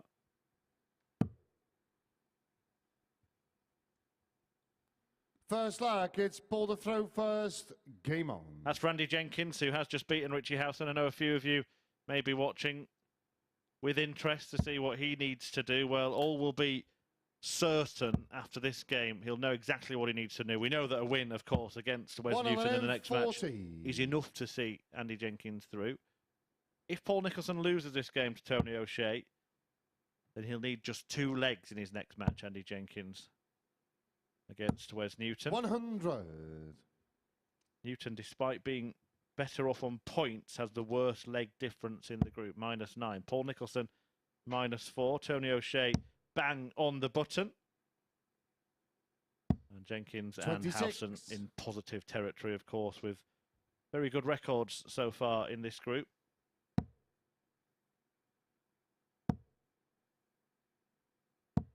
$100. And it is that point of Friday night where we are crunching the numbers and sorting out all the equations that are indeed possible here at the Super Series. And tonight there is a number of them. 59. Yeah, however, it might all be settled pretty quickly, might it? If O'Shea wins this, he moves on to 6. If Newton then loses to Jenkins and it goes to kind of league position, then he stays on 4. And Tony O'Shea will have a double chance because he can beat Newton and eliminate him in game 8. But even if he doesn't, he'll know that he's got a chance against an already 60. qualified Richie Howson in game 10. 161. Tony O'Shea, whatever happens, looks like he's going to be in the running for the rest of the evening at the very 60. least. Paul Nicholson could soon find himself pretty much out of it. Just 1 game left to play.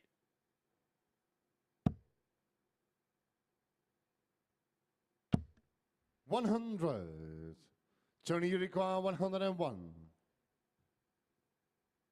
Sorry, 2 games left to play for Paul Nicholson after this, but against the top 2. Really 49. needs to get Paul, a win you require here. 116. 116 start would be helpful.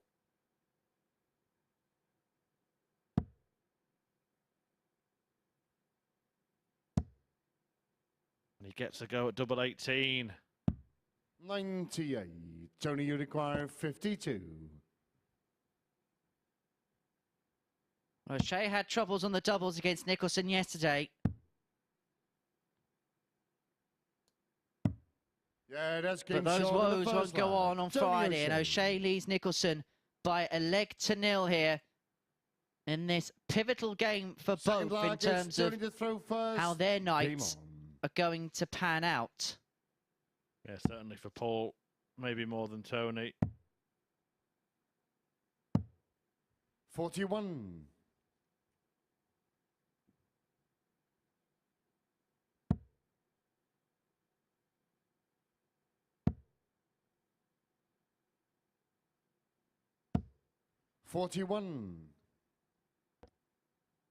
A breaker throw in the opening leg as well. And looking to put right a poor visit here. 61.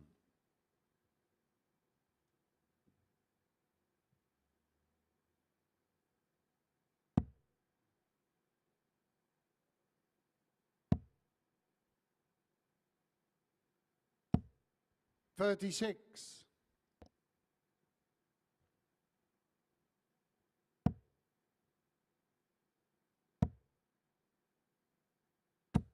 140.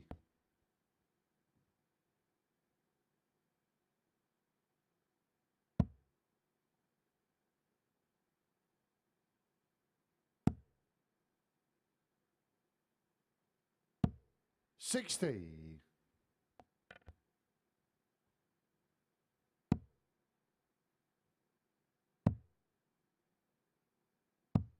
136. Tony O'Shea, a handsome win would put him in a very strong position. Just think Paul Nicholson's turned up tonight and it's been a little bit flat, 60. to be honest. Tony, you require Really did want to see a little bit of that 123. bit between his teeth, but almost an air of resignation about the performances of Paul. 91. We've seen what this week has done for Chris Mason. It's opened a door. He's already now been given an invitation to the World Seniors and will be a contender there. May even be a contender at Champions Week here next week. But 58. I think we have Tony, to look you at it the other require way and think, you know, 32. what does this teach Paul Nicholson about himself and about his future prospects?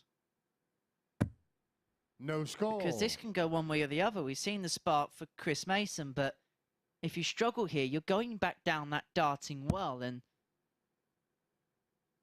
the reason why they took that step back was because they didn't want to carry on being there. But one of the things you have to say is that you can't expect to be at your best if you're not playing. Absolutely agreed. 80. Tony, you require 32. And maybe Paul hasn't played enough.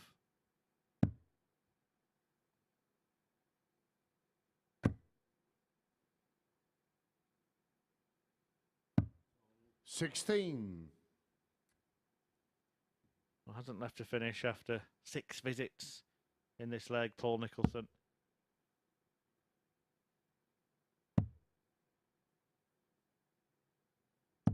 Of course, that doesn't mean anything if Tony O'Shea keeps on missing. 6 starts squandered at the double already. Yeah, that's But that run comes to an end and O'Shea doubles his lead and it's all looking rosy for Tony O'Shea right now.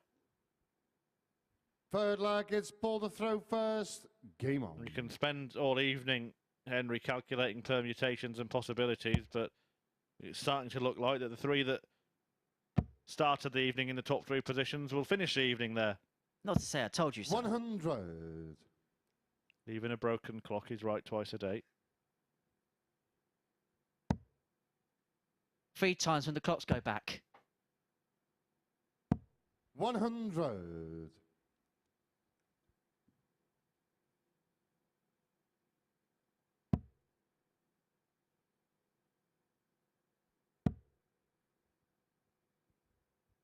Well, Paul Nicholson will be wishing he could turn 45. the clocks back.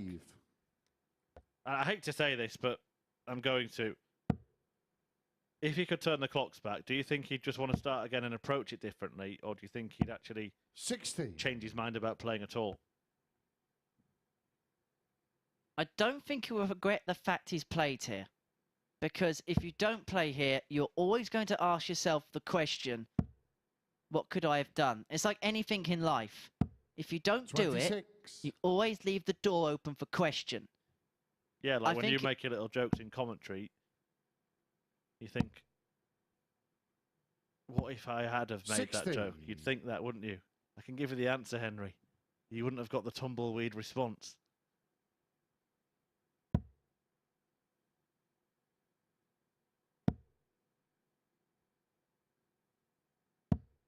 100. It's a tough score, this but- commentary lark. But going back to the serious point. Well, to be fair, I agree with the point you're making. I just having a bit of a light moment in what is a serious moment for Paul Nicholson, because he's a man who has indulged in plenty of soul-searching during his career, and he might be having another reflection over the course of the weekend. I think maybe the timing of this stint. Now, you guys obviously work on this. You do a lot of work for PDC TV and Talk Sport. You've had a very, very busy schedule in terms of broadcasting. We'll talk about this shortly, because O'Shea wants top stots for 3-0, and Nicholson's back on 130. 37. Paul, you require 130. Well, he really wanted that big fish finish yesterday. How about the little fish finish today? And it's not going to happen. And Paul Nicholson, never mind the fishing, he's in danger of being battered here. 67. Tony, you require 64.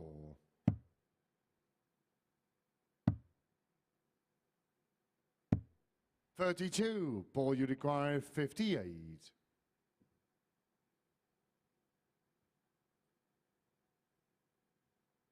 So Nicholson here wants 58 to bring it back to 3-1. Sorry, to bring it back to 2-1. Yeah, that's Double 10 makes it 2-1. Paul Nicholson. And Paul Nicholson is back in the match.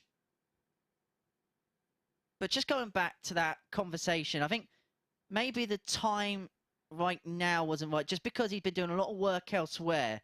But he maybe had, and I know it's difficult, I mean, you work a lot with Paul and you have busy diaries and schedules, but if he could have just found a moment where possibly he could have a 3-week, maybe month where he knew he was not doing as much, then possibly he could have maybe done a bit more practice, things like that, just to ease his mind. With the busy schedule, the gap may not have been as long, possibly.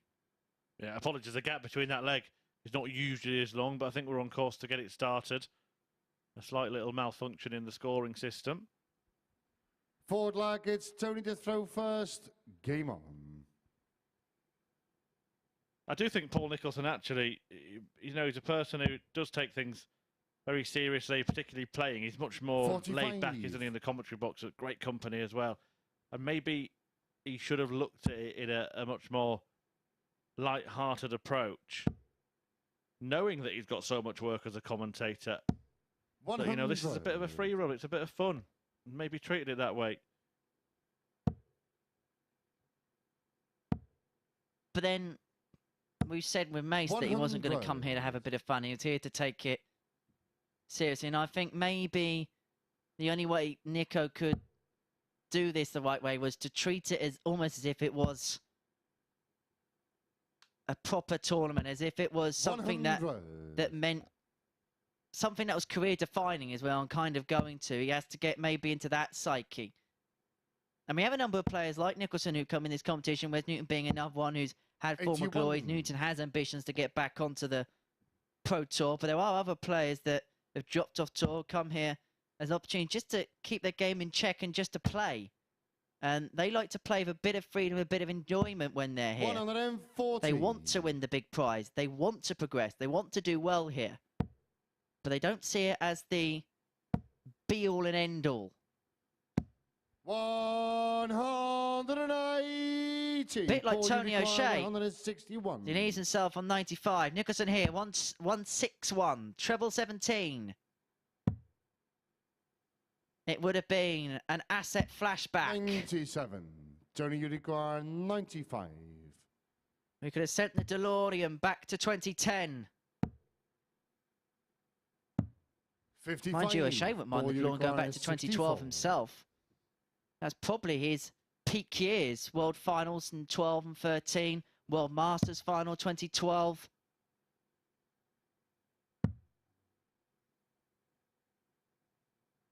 Wow, 2 slips there for Nicholson. And O'Shea is going to get a free go at tops. 24. Tony, you require 40.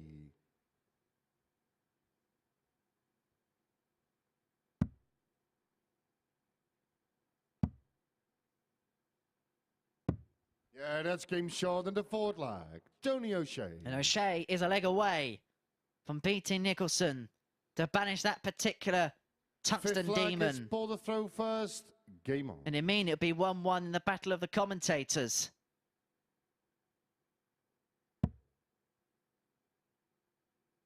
Could have a pundit off conceivably in the final between Mason and O'Shea. 140. Yeah, absolutely.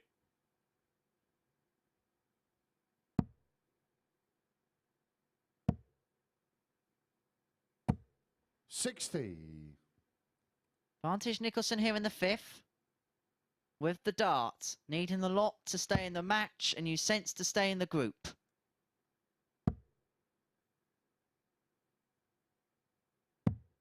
$91.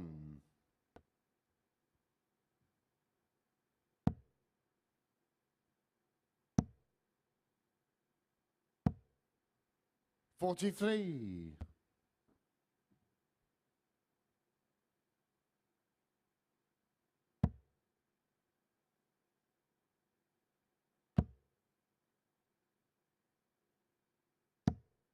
$100.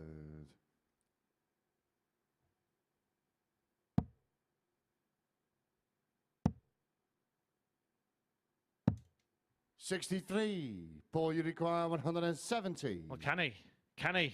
A moment of magic.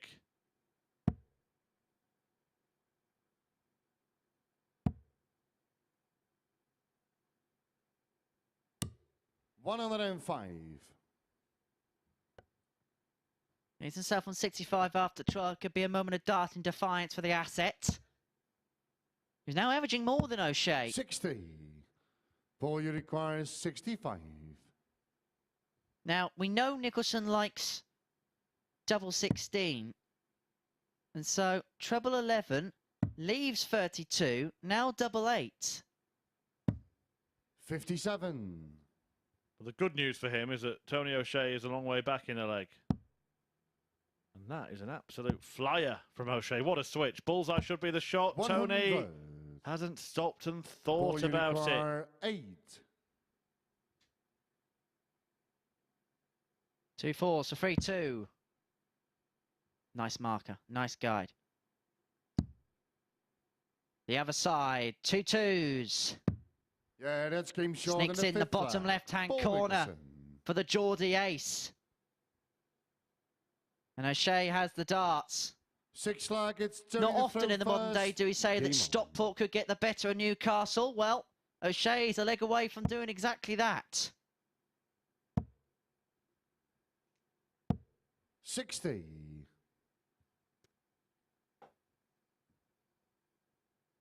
O'Shea, a big Stockport fan.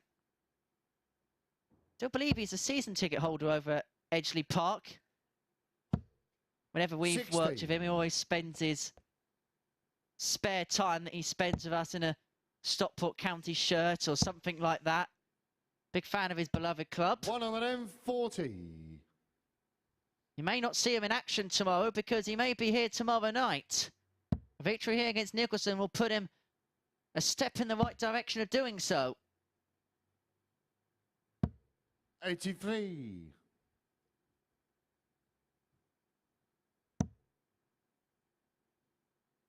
Takes on Wes Newton in game 8. Takes on Richie Howson in game 10. But would be edging ever closer with victory here. And as we mentioned, Andy Jenkins would need just a couple of legs against Wes Newton to secure his spot 43. at finals night alongside Richie Howson. Of course, he's still got ambitions of topping the group.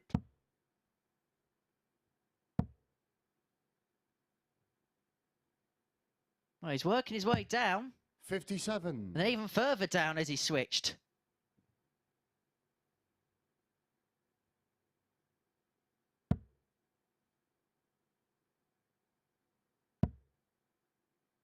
Well, it's been a game that hasn't really had any kind of 100. spark in it, Tony but Tony Uruguay, O'Shea will get the 144. desired result, it seems. 6 starts from 144 for Silverback. 58.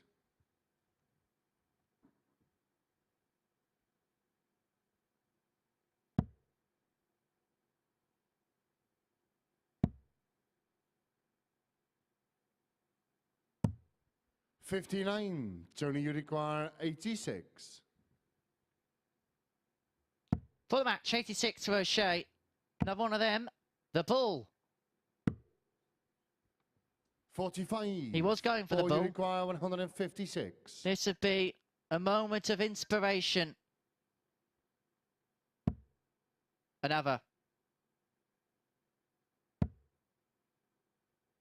So O'Shea wants 41 100. to banish the hopes of the asset. Tony, you require 41. Another step in the right direction for Tony O'Shea.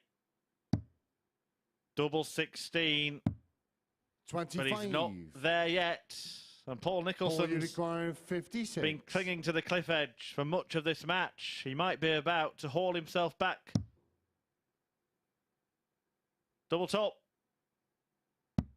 Yeah, He's that's still been in it. short than a six He's flag. still Paul Nicholson. in the fight.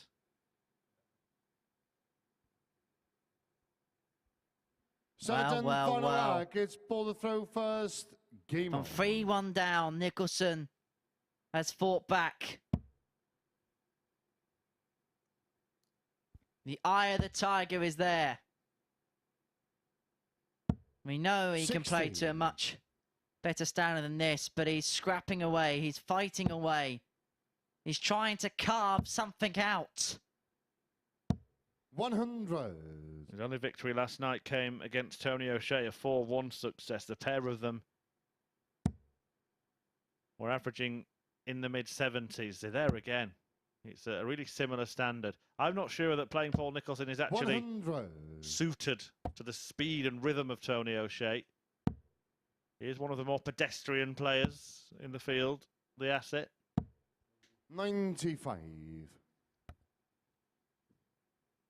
Such a silky smooth action, that of the silverback. Now, this would make things very interesting if Nicholson can get another one here. Well, Tony O'Shea's 140. unlikely to leave a finish anyway because he doesn't usually go the route that would. He actually has here. I take it back. 42. But he doesn't leave a finish, and it is interesting, isn't it? Paul Nicholson could be a couple of visits away, may even have 3 visits to get a second win of the week. Not just pivotal moments in terms of the result in this match, it's a result that could 85. compile all sorts of conundrums in the group. Yeah, it means we're likely to be going right down to the end, doesn't it, this evening? This was the camel's back game, wasn't it? Where we may have seen it, most things decided or everything up in the air. 116. Well, is Paul Nicholson about to leave Tony O'Shea with the hump? Another wayward one. O'Shea looking at a big one. Bullseye? No, went along for 30. treble 18. Tony, you require 142. Not happy there, Nicholson. But he's going to return for 86. Should get a dart at the bullseye from here. 28. Ball, you require 86. Well, Harry would love to stick one in the treble 18 and get a couple of darts at his favourite double. Tony O'Shea's thrown this away. Paul Nicholson has taken advantage, and he has a dart to win the match. 55. Fails Tony, you to require locate the 114. target. Interesting, he didn't even think about the drill, went for the big 18, still on here. 94 left, needed the treble 18 to leave top, so Nicholson returns for 31 to claim a second successive 98. victory against Tony Ball, you O'Shea. require 31. Yeah, no surprise not going for the treble, by the way. Nicholson says it all the time. Make sure of it. Give yourself a shot. He's got 2 darts now at the outer ring. Double 4. And he does it. Paul Shots Nicholson and a match. reels off the Paul last 3 Nicholson. legs. And Tony O'Shea, well, he was almost there. He was taking a step towards finals night. All of a sudden, it's all to play for between the bottom 3 and that 3rd place that seems to be up for grabs. Wes Newton is trying to join the party or stay in the race next when he takes on Andy Jenkins. But it's Nicholson 4, O'Shea 3, and that is a result that means all will be to play for between the bottom 3. Andy Jenkins is just 1 win away. He takes on Wes Newton next.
Welcome back to the Super Series, where Paul Nicholson has just come from 3-1 behind to get the better of Tony O'Shea in a last leg decider in that one. Chris Murphy alongside me. Murph, did you see that one coming at any point? Not really, and judging by Paul Nicholson's demeanour through the game, I'm not sure he did either. I'm not sure he's aware it's happened, actually. He didn't look too happy about getting the win. I think, you know, Wes Newton gave a great interview earlier this evening. I think sometimes the players need to forget about playing well and just concentrate on winning, because 2 points is all you get, whether you average 75 or 115. And interestingly, you mentioned how seriously Nico is taking this, but it's interesting that despite taking it so seriously, he's not really showing that aggression, is he? Yeah, he's kind of caught in between sort of two places, isn't he, Paul Nicholson, who, you know, used to be this sort of aggressive player on the hockey, and he's moved away from that, is kind of more himself now, but he seems to be caught between the two. He can either take it not seriously at all and play with freedom, or really get pumped up and be up for it, and it doesn't seem like he's either. It seems a little bit flat, but look, he got over the line. I think he needs to remind himself of that, because he's still very much in the race. He is indeed, and we can see that with the league table now. We thought at one stage that things might be sewn up after 6 games, but it's not going to be that way at all. Of course, Andy Jenkins could secure his place in finals night with a win in this next game. But for Paul Nicholson, as you mentioned, it is now all to play for. It is O'Shea who's got the better leg difference. But, Nico, given his demeanour and everything you've just spoken about, do you see him being able to do it? Probably not, because he's got the 2 players who are playing pretty well in the group left to play, Richie Howson and Andy Jenkins. So that's going to be difficult for him to get victories against those players. But the battle between the bottom 3, I don't think it's going to be about who plays the best starts. It's going to be about the one who can grind out results. So we'll see how it goes. It's going to be exciting, and we're going to be still working out long into the night. And maybe playing Richie Howson at this stage where he hasn't got to get up for games and doesn't have anything to play for. I know he wants to go into finals night with confidence, but maybe that is something that Nico could cling on to? Possibly, yeah, possibly. But again, I just think he needs to focus on what he's doing and not worry about the situation for his opponent at all. I didn't think Richie Howson was bad in defeat to Andy Jenkins, to be honest, so I'm not sure how much that's affected him. And yeah, it's really difficult to decipher what's going on between those bottom 3. But I think Andy Jenkins and Richie Howson can safely say, well, we know Howson is. I think Jenkins will follow soon. Yeah, absolutely. And it is Andy Jenkins who's up next against Wes Newton. As Murph just mentioned, Jenks taking out this 56 to beat Howson in that last match. And as Murph also mentioned, Howson didn't play badly at all in that match, so it'll be interesting to see how this one progresses as we go into the final stages of Group B. Let's get into this one then. Henry, back over to you. Thank you very much, Abby.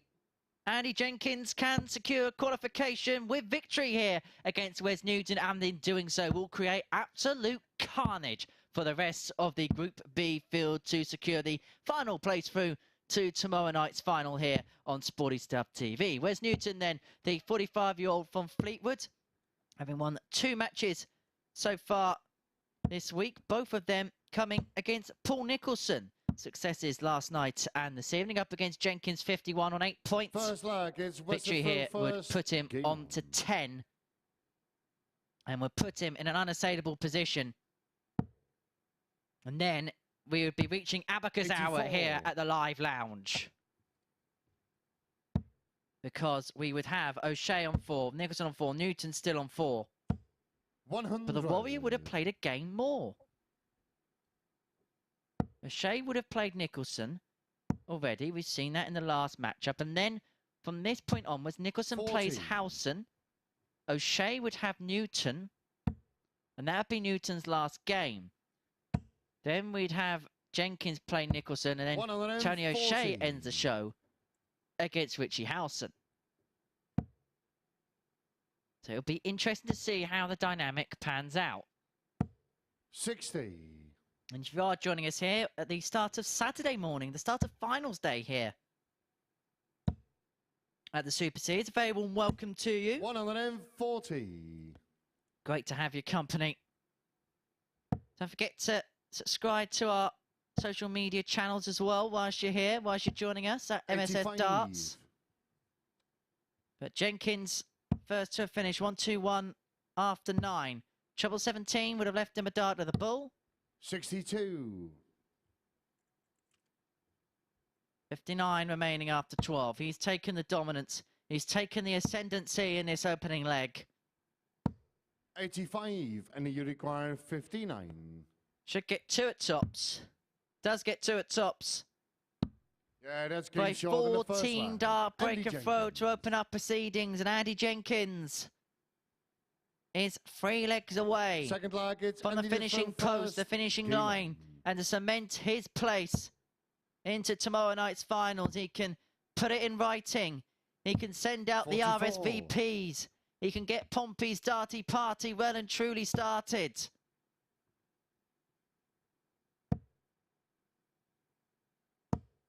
And if you want to join us here tomorrow night on those banks of seats that you can see behind us, do come and join us. 80.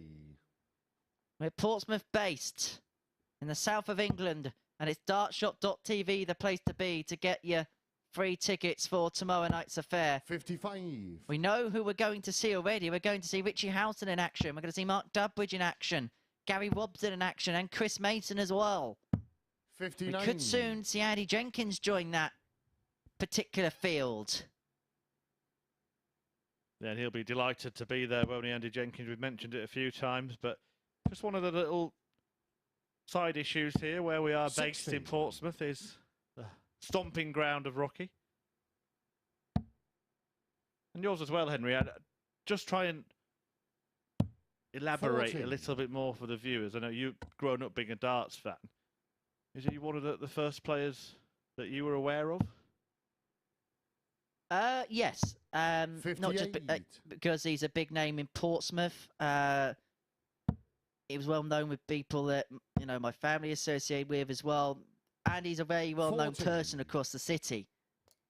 Very well-respected person across the city. He's a big name. And when I talk to general people around this city, in restaurants, bars, things like that about 134. darts, if you go generically around the country, people talk about Van Gogh, people talk about Taylor, Bristow, people like that. But here in Portsmouth, they mention Andy 85. Jenkins. West you He's a require big name and a big deal 134. around here. Sounds like you are as well. We all want a little dose of the Deacon High life, don't we? Restaurants, bars, clubs. Know you're such a 55. socialite. And you require 153. Tables are for one, Murph, let's be honest. No one wants to spend their evenings in my company. 93. Well, it West could you be require a top table for 79. 2 if Andy Jenkins gets over the line here, but Wes Newton has something to say about it. 20 for tops to level up the match. 59. And you require 60. 20 for tops to double his lead in the match.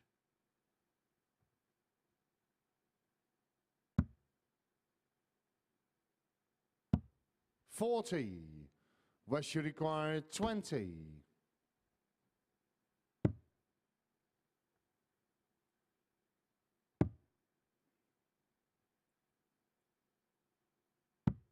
$10. And you require 20. 2 10s for 2-0. Double 5. And following the excellence in the first leg from No Jenkins, it's score. just got a West little you bit require tetchy in the 10. second.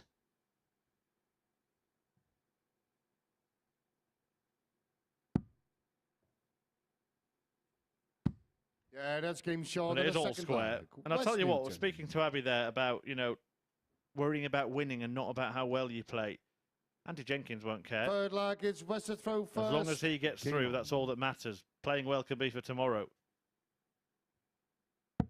Save it for another day. 60. Just get through. Because yesterday's history 81. and tomorrow is a mystery. And that's the way that he'd want to look at it if he gets through tonight. Can't change what's happened in terms of performances, 140. but you can dictate what you do on finals night.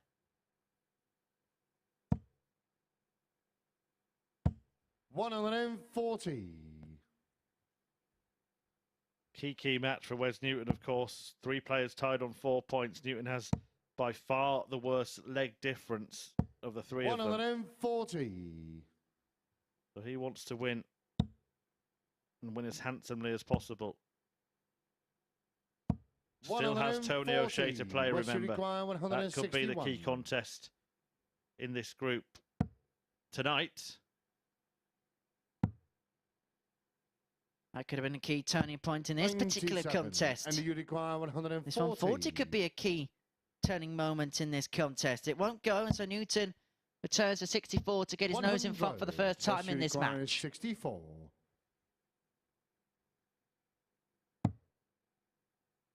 Another or top, or double eight, or single eight for tops. 44. And you Got me require all tongue-tied there. Yeah, that's game short in the third. Simple line. from Andy Jenkins, though. I'll leave it to you in future, Henry. Made a fool of myself. Forward lag, it's Andy to throw first. Game on. At least I'm not the only one.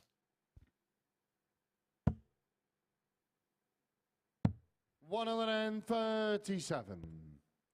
Well, the equation for Jenkins is simple. 2 more legs and he's in. Doesn't get much simpler than that. 140. Well, Wes just starting to wake up a little bit, as he did rather bizarrely late into the night, or probably more accurately described as early into the morning in the action on the opening session of this group. And here we are, 10 past midnight, all of a sudden. Wes Newton is a bell of the ball. Peaking in the early hours. 59. And thank you to those who are joining us in the early hours. And of course to our international viewers across the world. I know there's a fair few tuning in at tea time in 80. America. Good day to all of those joining us from Australia. And of course Asia and all of our various other parts of the world, Central Europe. You're not going to do your accent again, are you? 137. I'm going to save myself further. I've embarrassed myself enough for the last couple of days. Well, no embarrassment there. 180, and you require 126. Andy Jenkins under pressure suddenly. That dart rejected. Don't think it came out of the treble. But Wes Newton, he's starting to get a little bit better. Wes, you require 41. 180. Setting up this shot, and double top can complete the leg. That's a decent guide for him too. Yeah, that's game short in the forward line. 2-2. Wes Newton. An applause from Andy Jenkins and some respect for Wes Newton for what he did in that leg. Fifth but Andy lag is Jenkins, Wes to throw first. he's Game not on. yet home and hosed. Because a win here for Newton makes it very interesting. He moves on to 6 points. O'Shea will play in his next match. Nicholson takes on Howson. Obviously, he's not a part of the process because he's already through. Nicholson wins that. He's on 6 points. Then O'Shea takes on Newton. 125. Yeah, interestingly, Newton's doing the other players a favour here, because Newton himself can't catch Andy Jenkins in terms of the leg difference. He was 15 behind him before this game started. But both Paul Nicholson and Tony O'Shea can. There's conceivability by the end of game 9 when Jenkins takes on Nicholson. They could be level on points, and it could all go down the final game between Howson and O'Shea, depending on his result, because he plays Wes Newton in match 8. 42. Really interesting unfolding to come. Jenkins, though, has got the pole position back in this match, having gone off 125, followed up with 140, and then hit hard with a 180 to leave himself on an 11-dart leg against a throw. Everything we just said, you might as well just forget, and because Andy Jenkins, 56. in about 10 seconds, will be a leg away. His timing when he's needed to be on it has been on it. That's game short He in the does fifth so lag. again there. Andy Jenkins. 11 dart breaker throw to go within one leg of being back here tomorrow night. 6 lag, it's Andy to throw first. It's in his Game hands. He has the throw. He has the chance. 59.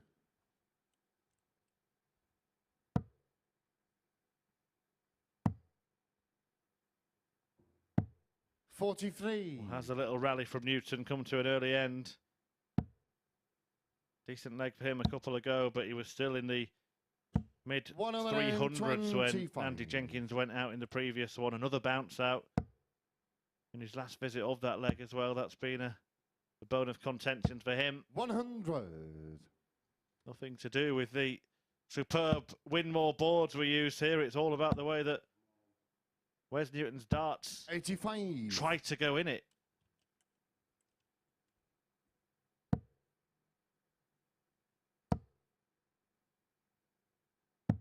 $97. And so Jenkins is on the cusp. He's potentially 6 darts away. 65. He's 167 after 12. He's found a spurt, found a rally at the perfect time. His average now is ticked up to 88 and a half. So it's just been the mesmeric kites he's found over the last 2 legs. Yeah, very similar standard to that he produced in the previous match. No need to bother with the bullseye. 97. No need for fireworks here from Andy Jenkins. And that's what we've been saying. Think about winning. Doesn't need to be fancy. 100. All it needs to be is and effective. he requires 70. And Andy Jenkins needs double 16 to book his place Game, at finals shot, night. and it is joy for Andy Jenkins. He will be here. The hometown hero in Portsmouth will be in action at finals night tomorrow. Another decent darting display from Andy Jenkins, who really turned it on for the last couple of legs in that match, including an 11 darter, as he got away from Wes Newton and gets a win over Wes Newton that seals his spot in Saturday's session. Coming next, it is Paul Nicholson, still fighting, still scrapping, taking on the also qualified Richie Howson.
Good evening and welcome back to the MODUS Super Series, where Andy Jenkins, having won all 3 of his matches so far this evening, has booked his spot in finals night. Let's find out how the local lad is feeling after that one. Andy Jenkins, job done. You came here with a mission and you have completed it. You are heading to finals night. Just sum up how you're feeling for us. I'm feeling absolutely fantastic. You know, I mean, I've had a lot of pressure. Obviously, I've got a lot of friends coming tomorrow night, and it's done and sealed now. So they'll be on the way home. I can't wait to get hold of my phone and see the messages I can get. Overnight, you gave yourself work to do. And did that add some pressure to you heading here today?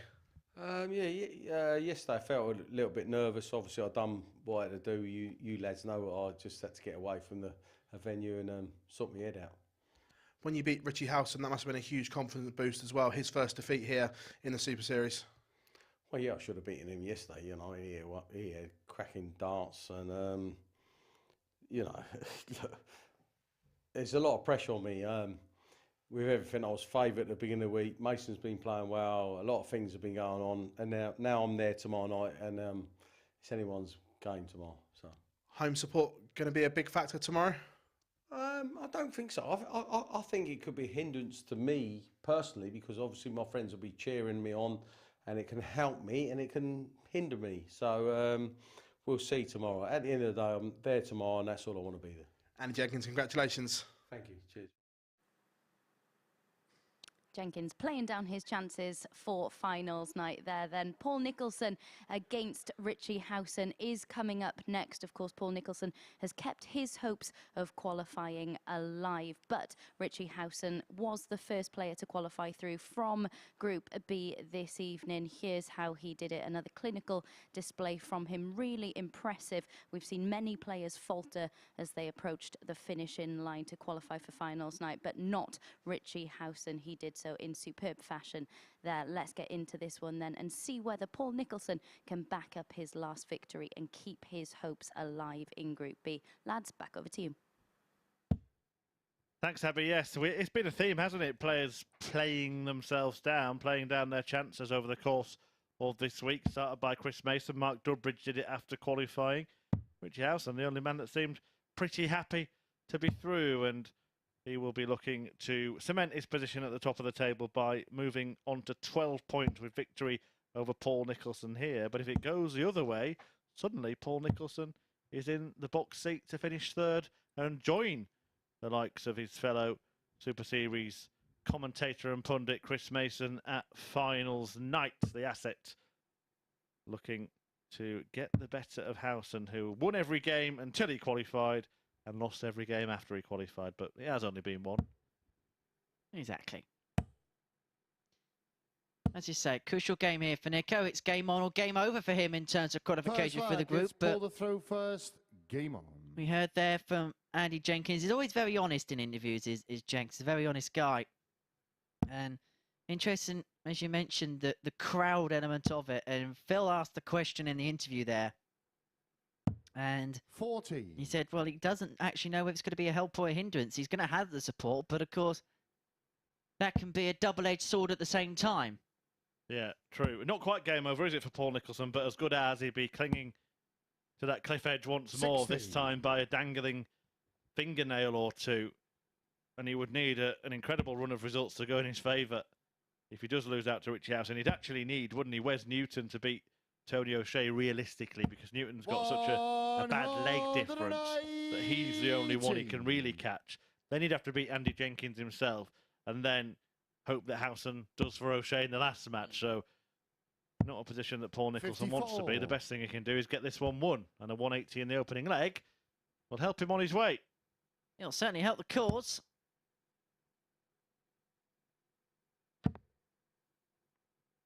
That won't, though. 67. Carved it well with the last dart. In front against Howson. Who, of course, knows no matter what happens, he will be here tomorrow night. He will play in front of the wonderful crowd, the wonderful audience. And may I say, the very loud audience that's going to be here tomorrow. Now Andy Jenkins has secured his way through. Head over to dartshop.tv and be a part of this intimate darting experience. Your tickets are free. 46. Well, Nicholson here has gone 25. Last start, he's left himself on 168. When at the start of the 45. visit, he's on 214. 2 single fives, so left himself on 204.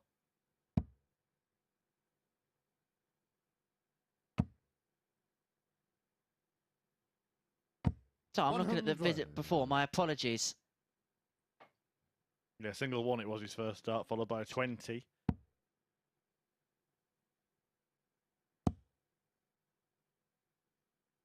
But it won't matter. 99. Ball you require is 68.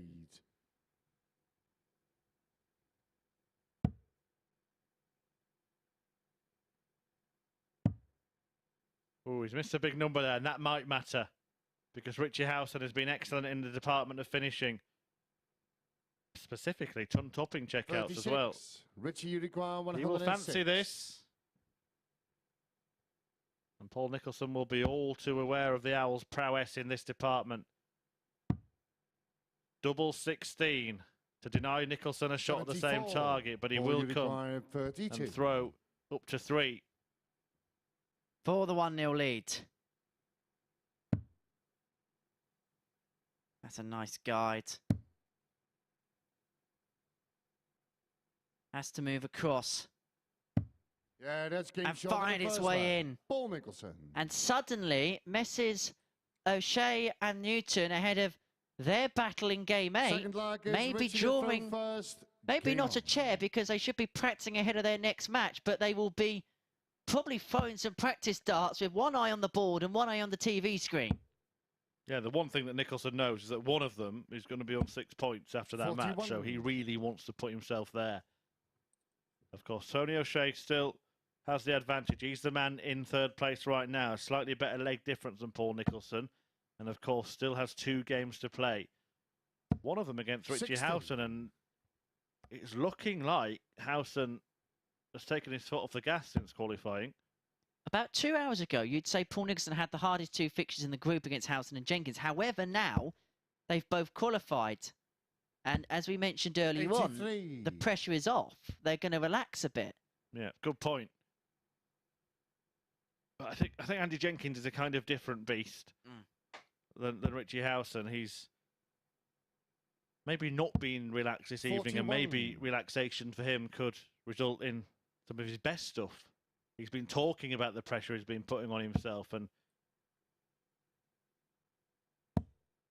maybe he can play with a little bit of freedom.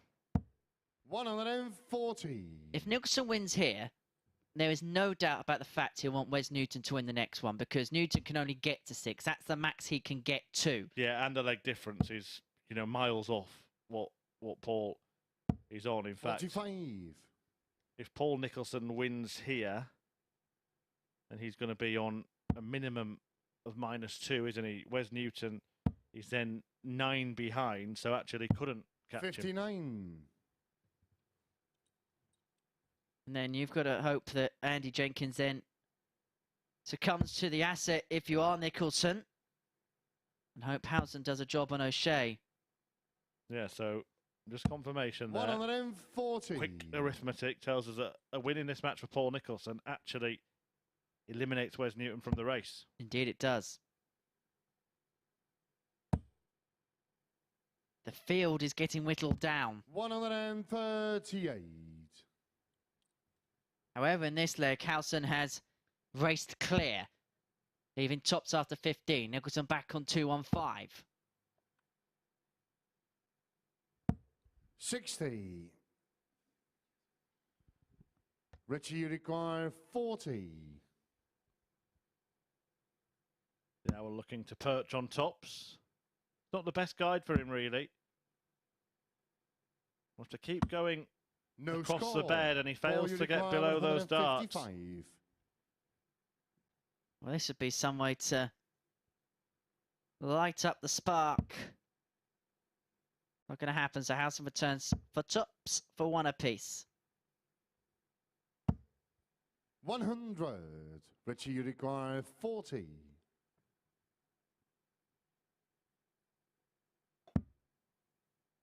Again, it might be a little bit too close for comfort, that dart. Missing high on tops for No Richie score. Howson. He wants to be too high. He doesn't want to be Ball so you close require because it's very 55. difficult for him to get past a dart above a bed and into it. And Paul Nicholson is a big beneficiary here of the 6 darts squandered by his opponent. Double 10 for an early break. 45. Richie, you require 40. Tots are Howson. I mean, in fairness, Nicholson should not have won this leg from the position that he's in. He may still do. If the double 5 doesn't go, it does go. And we are level at 1 apiece. A little bit of a smile from the asset there. He knew he had the opportunity in a leg that he was completely outplayed in.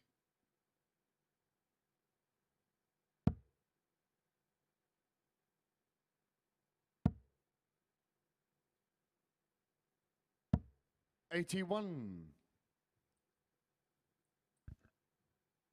And of course, there will be one final place up for grabs tomorrow night in Champions Week, which begins on Monday here on Sporty Stuff TV. We know 11 of the 12 identities for that particular tungsten contest. Started with 93. Robert Owen in week 1 of the competition, and then we saw subsequent weekly wins for the likes of Chaz Barstow, Graham Hall, Dal Pilgrim, Lee Evans, Kieran Tierney on the first night 59. Here at the Live Lounge, Graham Usher, Conan Whitehead, Scott Williams, Gavin Khan and Peter Jakes, the 11 weekly winners thus far, who will make it the dozen lineup here at the Super Series 60. Champions Week and be in with a chance of winning £20,000 British sterling.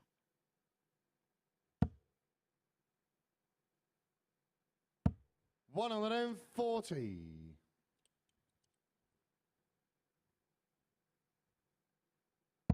Howson is in a decent spot here, so that treble is very timely for Paul Nicholson. He'd love another one. 100. Fails to find and might have to produce something big, depending on the leave from his opponent. Well, it's going to be a good leave. 140. A very good leave indeed, and Paul Nicholson may need to produce a party piece.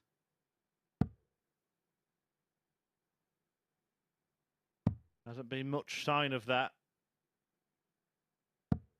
59. Richie, you require 82.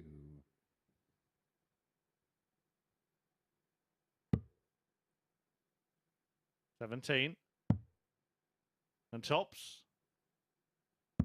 Yeah, that's game and shot. Howson gets it. Paul looking puzzled Richie in the background. He knows he had a chance in the previous leg. Could have been 2 ahead. Now he finds himself 1 behind. Forward leg is Richie to throw first. Game on. That's how quickly this game can change. And it was Howson who managed to get the opening break of the match. So if he holds here, Nicholson 60. Is, well, not 1 leg away from elimination, but as good as. He's staring the tungsten barrel in the face.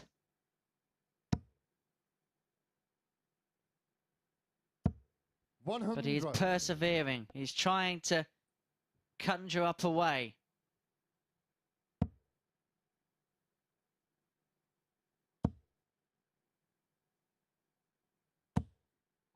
$40.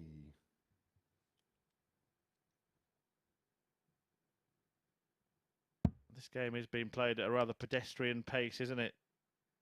We'll see something rather snappier and speedier when O'Shea faces Newton in the next one.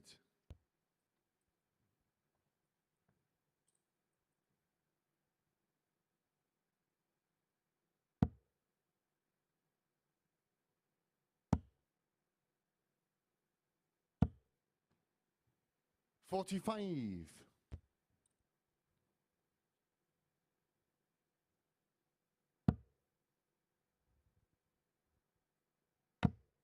Well, Richie's wondering where his level has gone. It has dropped, hasn't it? 60.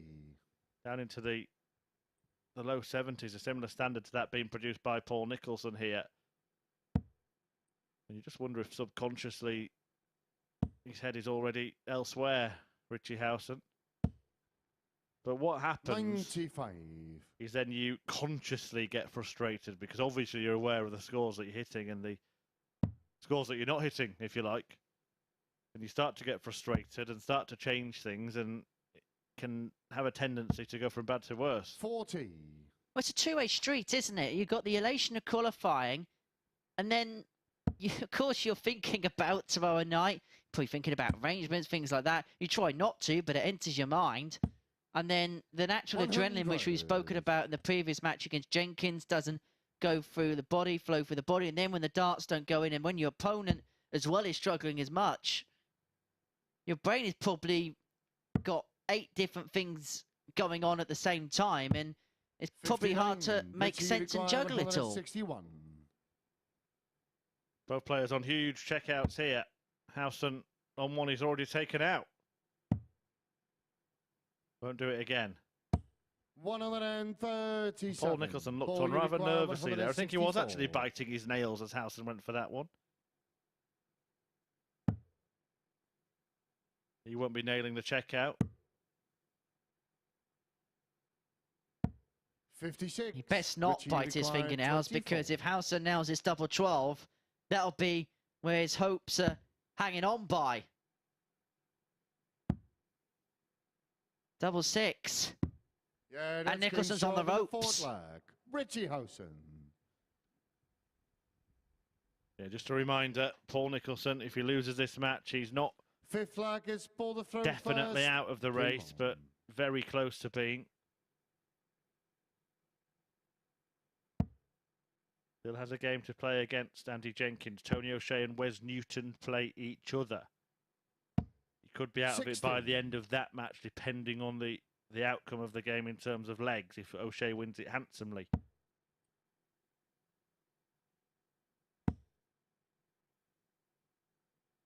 On the other side of the table, Richie Howson will tighten his grip on top spot. A position he's held since this group started. Andy Jenkins has joined him on 10 points, but this is a game in hand for Howson, having lost to Jenks earlier this evening. I mean this in the nicest way. 82. At the beginning of the evening, Richie Howson would not have liked me and you to be talking about him much tonight because that would have meant he would have done his job at the earliest possible juncture and he can work his way into the final. 60.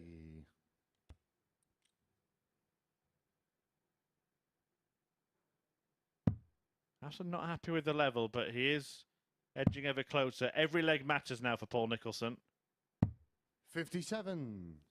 4 points tied with Tony O'Shea and Wes Newton. Wes Newton's leg difference is a disaster for him, -11. Paul Nicholson is -3. Tony O'Shea -1.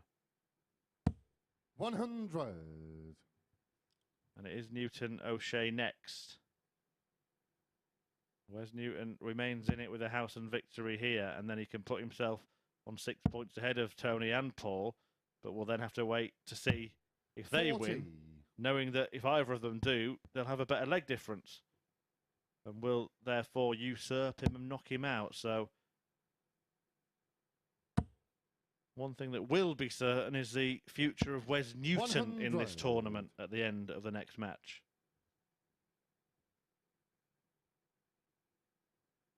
It is going to go down to the boil.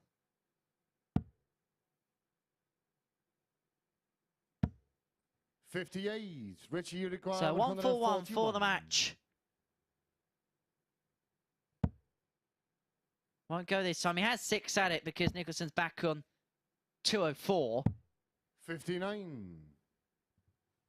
He's himself on 82 after 15 to seal the deal, to seal the win. And to continue his fabulous campaign in Group B. It'll put him on 12 points to Richie, continue you his require search 82. to be the 12th player into Champions Week next week. 82 for the match. Double 16.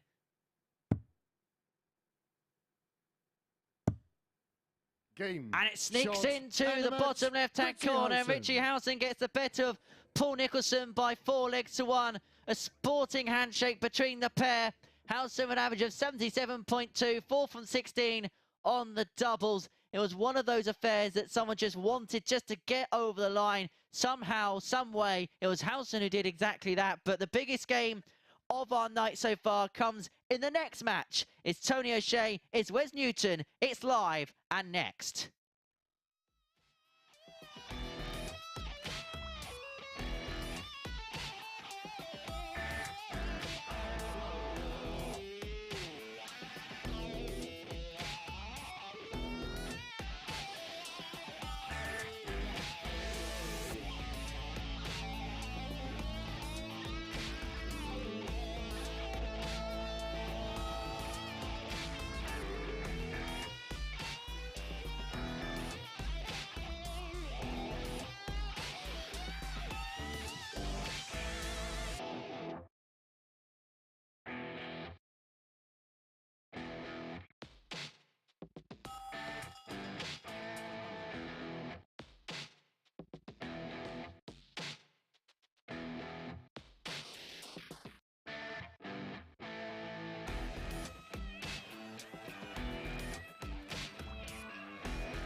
Welcome back to the live lounge here in Portsmouth, where we've just seen Richie Howson come through and get the better of Paul Nicholson. Howson understandably taking his foot off the gas slightly since securing his place in finals night. He was the most clinical on the outer ring on the opening night, but squandered multiple darts at double early on in that one. Nico unable to capitalise though, and the Owls started to find his range at the back end of legs. As we've said so many times, important to head into finals night in good form and on a good run, and Howson seems to be doing just that at the moment. We can take a little look at the league table. Then it is of course the business end now in Group B.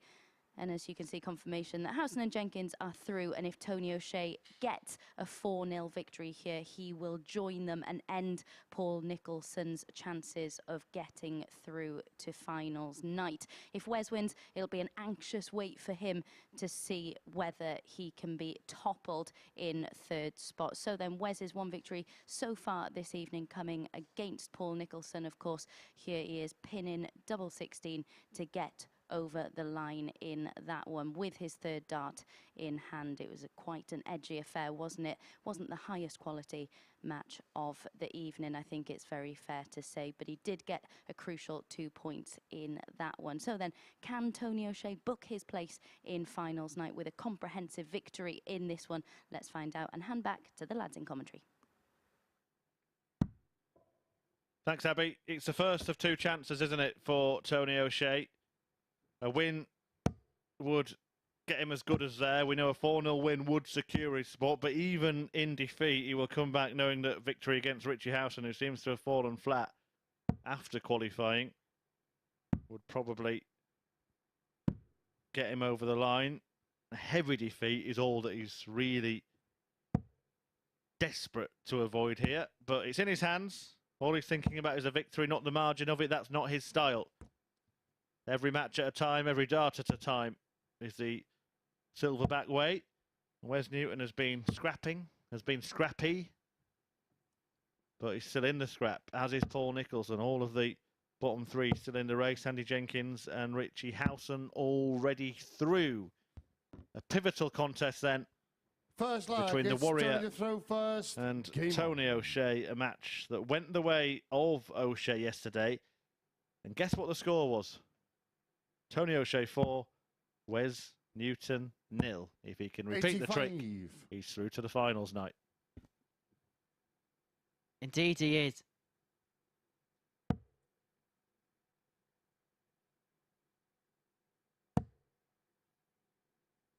Just wonder what 45. Wes Newton's thinking at this present moment in time.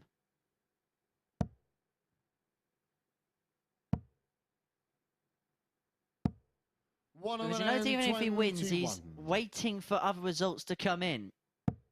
Well, he's got to do his bit first, hasn't he? There's no point worrying about that yet. All he can worry about 44. Is the game in front of him.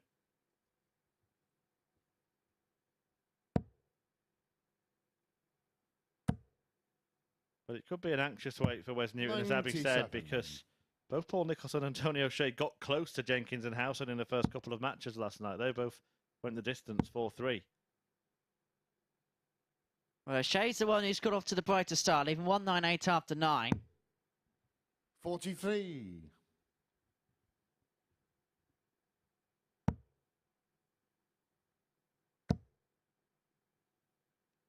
And 58. If the game carries on in this vein, the 4-0 could be very conceivable. 140 then, O'Shea's left with Newton all the way back.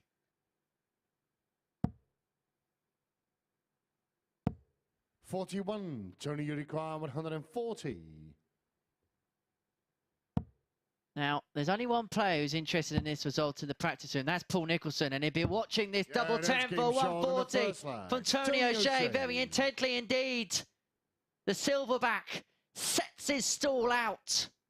Second leg. That 140 finish Game on. to give him the lead. Flying start. I won't make a point of displaying the average here because it's not good from Wes Newton, but I'll just tell you that Tony O'Shea is 55 points in 81. Front in that metric after that first leg. When O'Shea pinned that 140, Wes Newton was on 328. 30. In any match at the Super Series, 4-0 is almost always the most 100. Unlikely score. But it's a score that O'Shea got yesterday. It's a score he needs to secure his spot now. I'm not sure if Tony's the man who'll be too aware of that. 41. I think he knows a win and he's as good as in. But it might be a nice surprise to do it with a game to spare. Tony's one of those players that'll just 40. Go up, throw some darts, and if he wins, he wins. He's one of those people. He's happy-go-lucky. Takes everything as it comes. The other thing is Paul Nicholson's involvement, of course. 60. If he'd just got one more leg against Richie Howson, that wouldn't be the case. O'Shea couldn't have been through after this match. I mean, it's one of the elements of the game 100. that only comes into play in this format, this round-robin format that we have here at the Super Series. And for players like Tony, well, he's played at the Grand Slam, so he's used to group stage 4. He's probably one of the most experienced players we've actually had over the course of the 12-week cycle here at the MODUS Super Series in terms of round-robin format. He was a regular at the Grand Slam for a number of years, so he knows how this 45. format works. Yeah, but a difference, isn't there? Grand Slam, it's one match per night, isn't it? Whereas you're going to know exactly what you need to do going into that final match. Here, it changes so quickly and the games come so thick and fast. Sometimes there isn't time. You know, we admittedly struggle to work it out sometimes. So the players trying to do that amongst the practice and all that is very, very difficult. And probably the best advice is not to worry about it and just get on with trying to win as many matches as you can. 148. Because you can overcomplicate things. O'Shea wants 94 then to open up a 2-0 lead.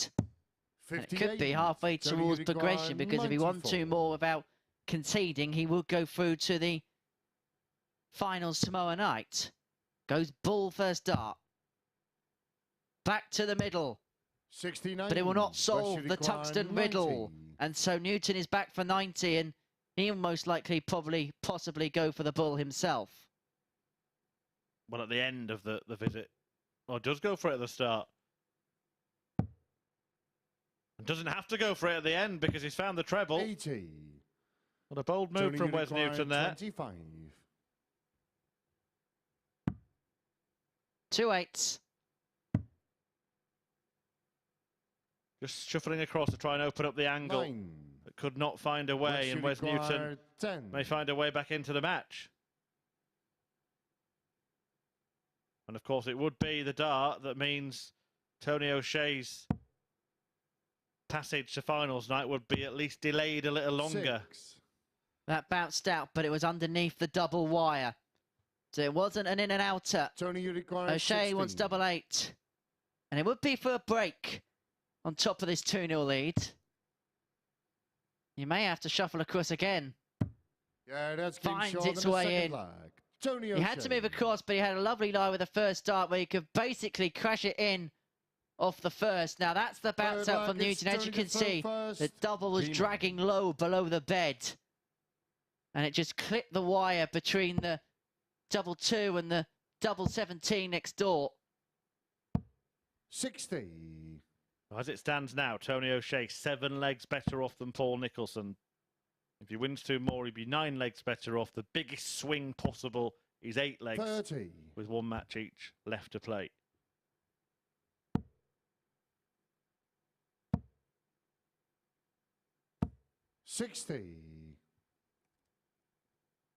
Even dropping a leg here and winning the match 4-1, he would have to lose 4-0, and Paul Nicholson will have to win 4-0. 60. So close to definitely being there with any victory, isn't he? Pretty much. And the way that these two have played in this match, 99. You would still fancy the 4-0 to be a distinct possibility. Yeah, we haven't seen the best of Tony, but unfortunately we've seen the worst of Wes. 59. I think that look said it all, and I think that's possibly summed up Wes Newton's week here at the Super Series so far. 60. And a couple of treble 20s in the second leg. And that treble 15. 140. To set up double 10 at the end of it. Until that 140 he's just hit there. They were the only 3 trebles he's had in the match. Moves across for the 18s. Does so successfully. Leaves himself on 2-8 after 15. Newton on 2-1-2. 44. Tony, you require 128. So 1-2-8 for O'Shea. For 3-0.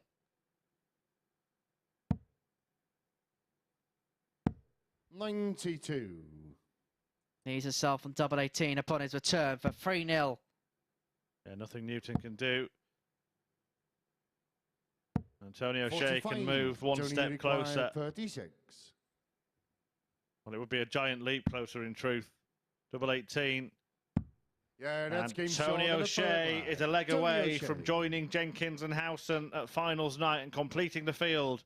Our Super 6 will be forward leg is Mark Durbridge, Chris Mason, Gary Robson, Richie Howson, Andy Jenkins, and if he wins this leg, Tony O'Shea, and probably even if he doesn't. Looks like the field may be set, but Never confirm anything until it's 85. done, until it's over the line.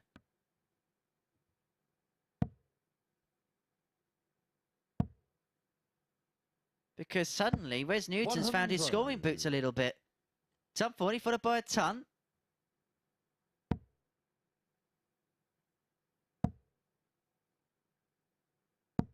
$140. He wanted the big one, didn't he? Tonio, you saw the little wince there.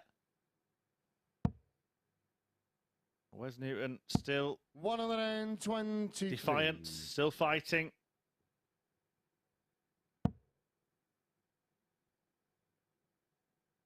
It will be a frustrating delay for Tony O'Shea should Newton 60. get the leg. He just wants to dot West the I's and require cross the T's, doesn't he? 138. Not to Nicky Line from his walk-on song, but I want to know whether he's in finals night. 39. Well, that just sums it up for Wes Newton, doesn't it? The bounce out to leave himself on a 3-darter instead of a 2. Or Yeah, maybe even better than that. I was going to say, it may sum up his week if Tony can crack in a 2-trouble 80. visit. West should require 99. 99 then for Newton. Is it tops? That was the plan. Tony O'Shea's plan now is to 59. execute Tony this require 136. and get rid of Paul Nicholson and Wes Newton from the running. Would have been a stylish way to do it. May have to wait. Of course, he might not have to wait long. He might even be through before he plays West his final match. 40. Is he going to be through straight away in this one? Double 10 says not yet. Double 5 says hold your horses, Tony. 35. But double 8 will put O'Shea Tony, you require in Saturday's 16. session. Double 4. Double 2. Game. And Tony Shot, O'Shea and will the be a match. part of the Tony Darty O'Shea. Party in Pompey on Saturday night. You'll hear the famous walk-on the big stage with a crowd on Saturday evening. The lineup for Week 12 finals is complete because Tony O'Shea has qualified. He beats Wes Newton by 4 legs to 0, with that high checkout being the highlight of a 140. So we know the field. It's O'Shea, Jenkins and Howson through from Group B. But we are going to dot the I's, we're going to cross the T's, and we're going to try and finish with a flourish here in Group B. We're going to take a short break. It's going to be a final game this week for Paul Nicholson. For Andy Jenkins, it's a warm-up ahead of tomorrow night's final.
Welcome back to the MODUS Super Series, where Tony O'Shea has completed our lineup for finals night. He needed a 4-0 whitewash win to do it in that last match, and aided by this 140 checkout in the opening leg, he was able to get what he needed. 4 out of 11 on the outer ring in that match, and Tony O'Shea is through to finals night. We can hear from him now. He's with Phil.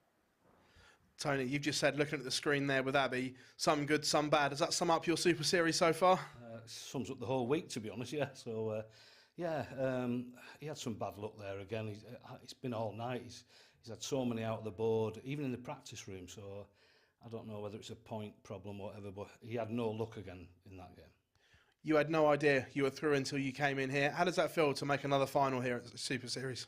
Yeah, that's my 3rd week, and I've made 2 finals nights. So, considering I don't think I've ever played well here, I mean, I'm made up with that. I mean, I honestly thought I was going on to Stockport and watch County against Grimsby tomorrow, and turns out I'm staying down here for another night. It's been a tough group as well, so this must please you to come through it. Yeah, there's some quality in there, some proper old school darters, and obviously I felt for Wes there because, as I said, he had no luck. But yeah, I had a bad start to the night and lost a couple of close games, and I had chances, but. To sneak that one 4-0 and to be told just by you about 5 minutes ago that I've qualified, yeah, I'm made up with that. I'm made up. Finals night, all on one night. Do you fancy it? If you're in the finals night, you've got a chance. And I've been there once before. I lost to Johnny Haynes, and that was a close game. And I'll give it everything, like I always do. It's not always good enough, but I'll give it everything. Tony, congratulations, and we'll see you back tomorrow.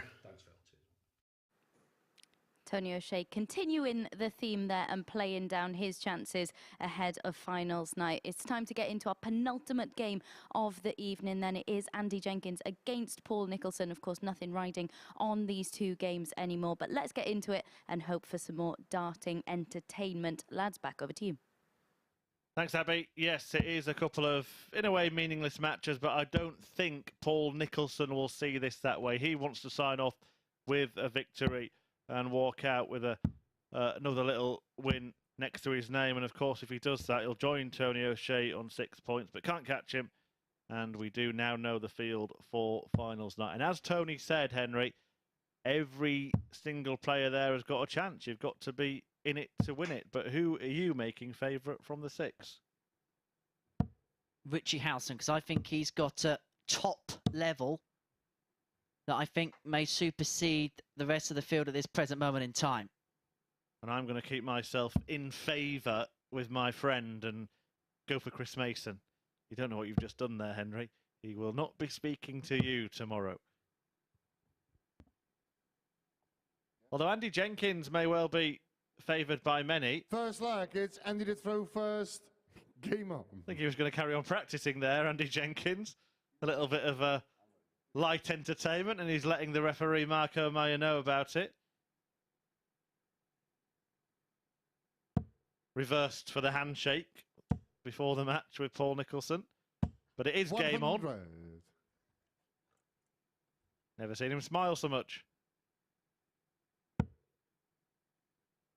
I suppose you can relax when you go through, can't you, Murph? Yeah, absolutely. We'll see whether it has the Howson effect or a different one on Andy Jenkins, because it looks like Howson has slid in standard, despite a win over Nicholson in his last game. I think Andy Jenkins could actually produce some of his best stuff here. And I think, personally, actually in terms of standard, there are 3 players that really stand out. And I think it's the 2 that have finished the top of this table. 60. In Howson and Jenkins and Chris Mason. And that seems bizarre because Mark Durbridge, of course, won the group in Group A over 3 days, beating Mason.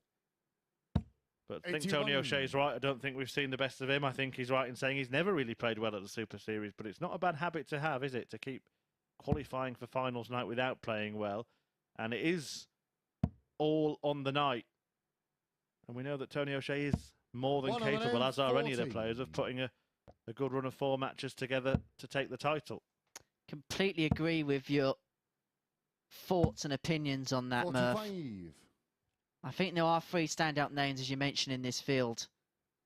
But then don't rule out anyone. Finals night's one of those nights where anyone can just go through. Remember, short course format, 2 group matches, followed by the semis and the final. 100.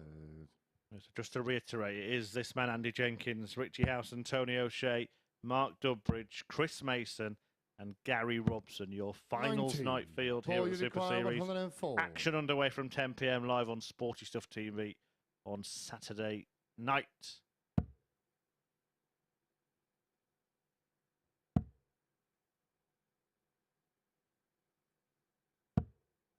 $56. Any you require 125. Well, Nicholson has a chance to break in leg 1 here. 84. Ball you require 48. I do think he'd like a little bit of revenge on Andy Jenkins for that 4-3 defeat in his opener.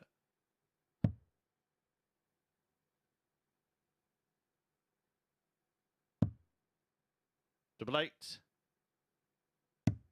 Yeah, that's been shorter than the first by line. Paul Nicholson, who hits the front in this one. A solid start for the asset. And he might Second think line very is Paul differently the about this first week if he manages to game. side off with a victory. A recency bias perhaps, but if Nicholson can play well for just one match, and it's just something to cling on to, isn't it? Just take any crumb of comfort you can. 100. And we mentioned in an earlier match that a lack of game time over a long period of time, yeah, you're not going to hit the strap straight away. 123.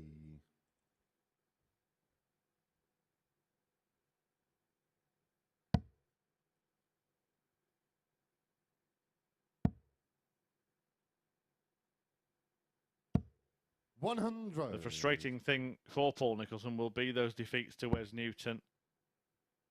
The man who always seems to get the better of him, because had he managed to win just one of those matches, Nicholson would still be in contention right now.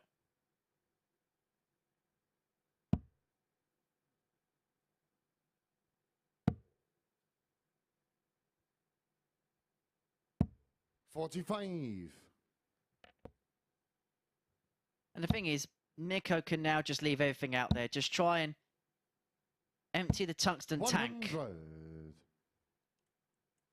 Just leave everything out there. Try and go out with a bit of style. Maybe go for a little bit of showbiz stuff as well. More importantly than anything else, though, Chris, is he has to enjoy this. 81. Enjoy this opportunity. Enjoy the chance to be on the stage. You know you can't go through. Make the most of it. Yeah, it will be interesting to hear from Paul Nicholson when he's sat back in 44. this chair. Not sure when exactly that will be. It's possible it could be tomorrow, because certain Chris Mason was penciled in if he didn't make it through. Because I'm sure that softened the blow, won't it? Sitting next to me for a whole night. 138. Well, at least he'll get the chance to get his take on it, because at the end of the day, we're guessing, aren't we? We're not mind readers. 44. Ball you require 76. To double his lead. One dart. Oh, he's gone for a 20 there for double 18, and I think he might be ruining the decision now.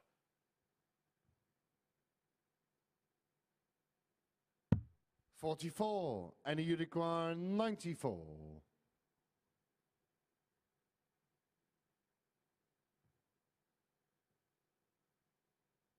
Bullseye or 54. Well, I'm assuming that was aimed at double 18. Real pull 32. From Andy Jenkins.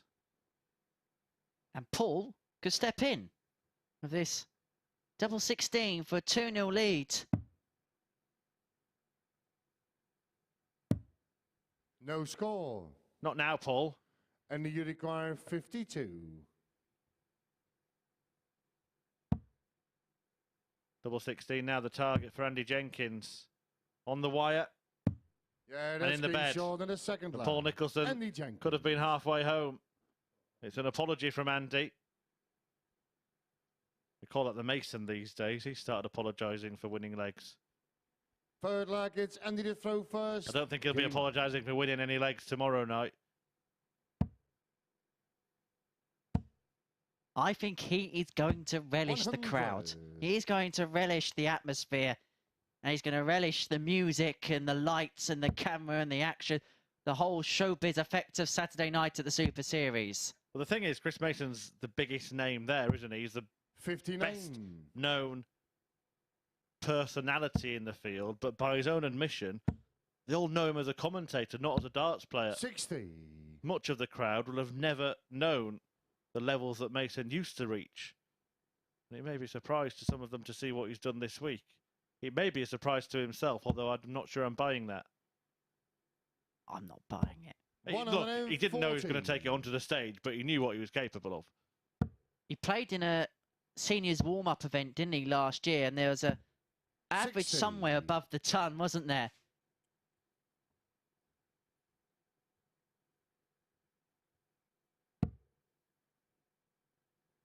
Well, that was for a treble 18 for Paul Nicholson.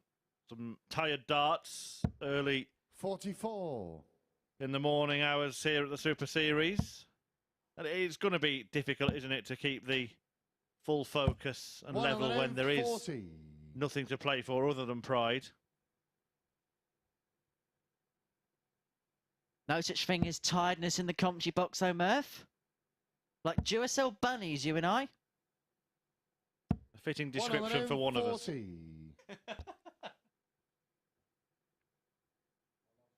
Well, Andy Jenkins thinks there might be something up here. The last score from Andy was 140. 140, Andy Jenkins' previous score. 100 came off. So he should be on 141 here. So we're just making sure that everything's okay within the scoring system. It looks as if it's all corrected itself. He's now on 141.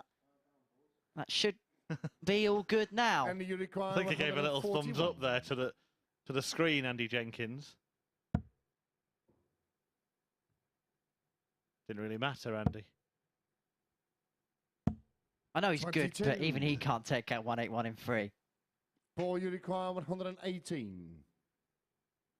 Still finds himself behind Paul Nicholson, who can't go out now either. 78. Any you require 119. 119. Triple 20. For the double. 19. Would have been for 2-1. Nicholson wants that same target. Jenks has just missed. And it would be that's game a short third consecutive break. It's a breakathlon here, Murph.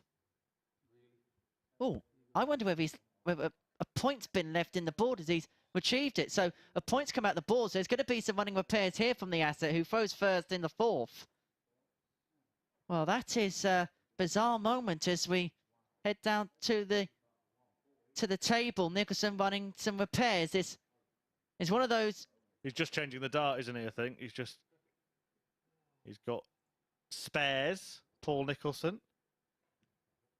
It's a bit like one of those pit stops in Formula 1 where you've got to change the front wing. It's going to take a little while, but... Look, out of all the players here, Paul Nicholson is a man who will come prepared. You know that from working alongside him in the commentary box.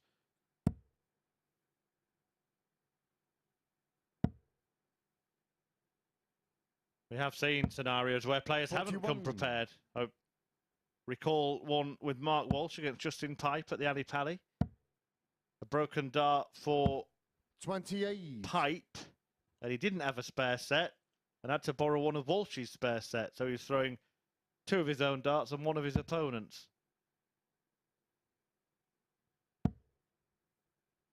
I remember there being an incident once at Lakeside 45. involving David Cameron, a Canadian player, obviously won the Seniors Masters this year.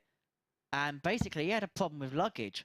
And so he had to go to the shop, 64. the Lakeside shop, pick up a pair of darts from basically the merchandise stand and a shirt from the merchandise stand, and then play at a World Championship using merchandise darts. Well, I've known it happen to a few other players as well, and Peter Wright actually was lucky to be able to go and buy a set of his own darts from the merchandise stand in a tournament on the European Tour. 57. To be honest, I don't think it would have made a difference with Peter. Absolutely right.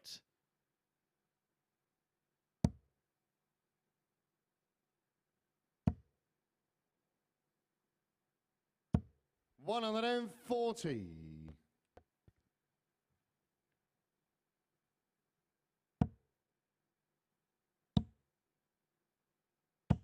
85.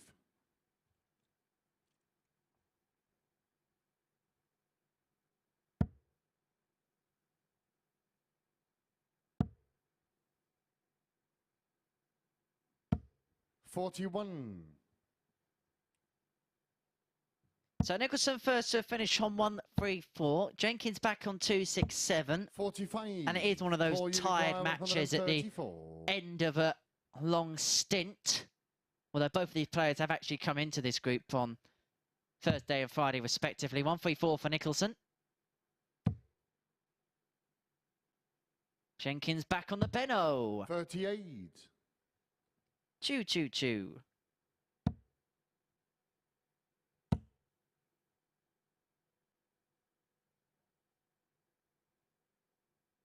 Jenkins just had to reset. He was in full motion going for the 20s again. He had to just step back and recalibrate. Nicholson wanted 96. He may as well have just gone for the 20 because he's left himself 163 anyway by going for the 25 and missing. Nicholson edging closer 56. here to a third win of the group.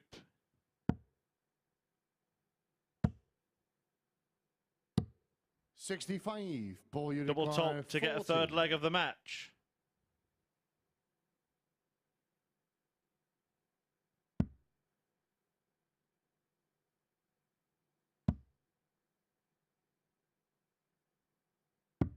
Yeah, that's game short in the fourth leg. Paul Nicholson.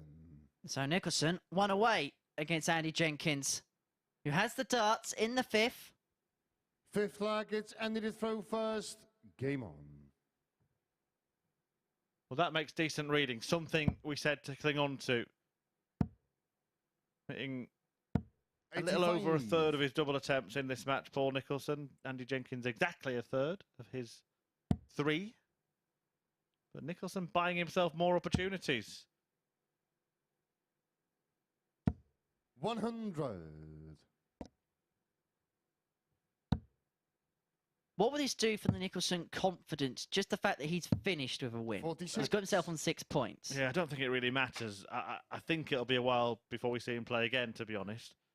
So, look, it'll put him in a better mood for when he heads home and gets some sleep tonight. But I don't think, in terms of darting confidence, it'll really make too much difference.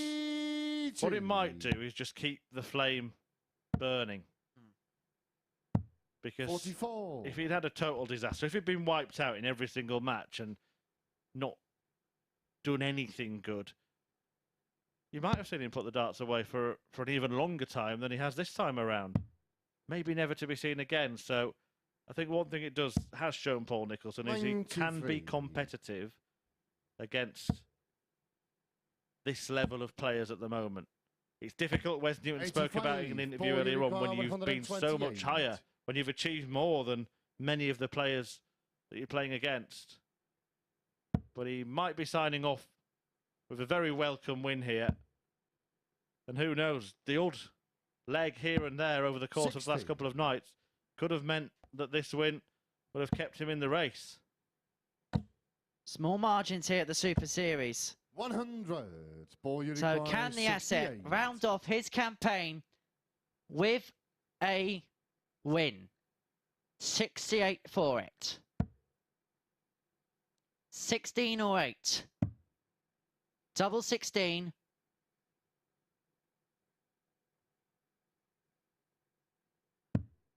$36.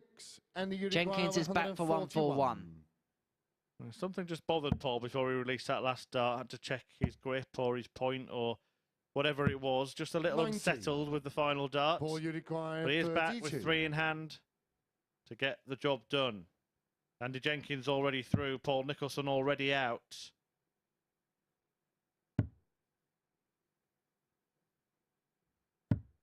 $16.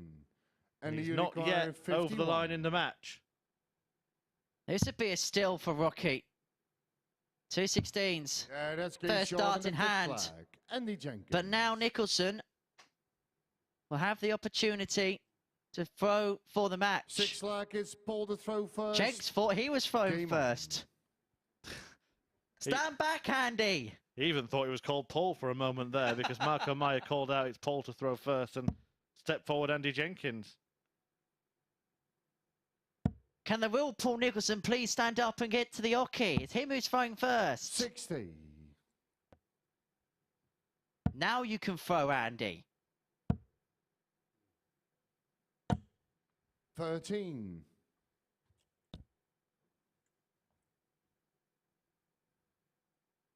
Now 13, unlucky for him.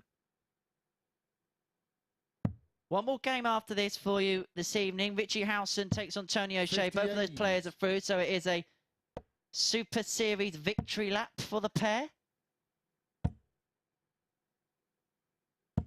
100.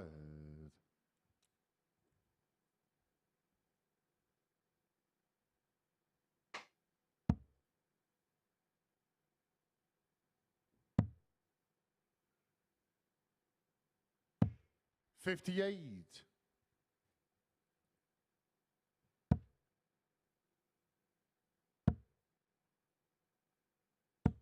100.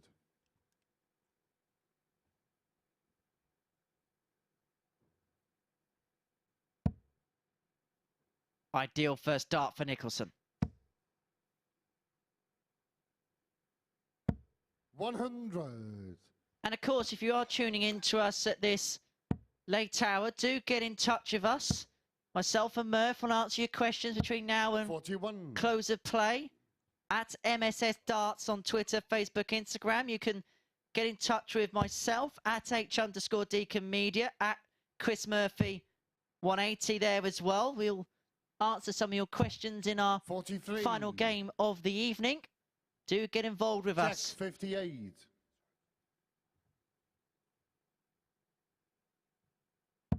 We do enjoy hearing from you. Thank you for joining us here at a late hour here in the United 59. Kingdom. If you're Ball tuning in Europe, 167. about 2:30 in the morning. So thank you for watching us on your Friday night / Saturday morning.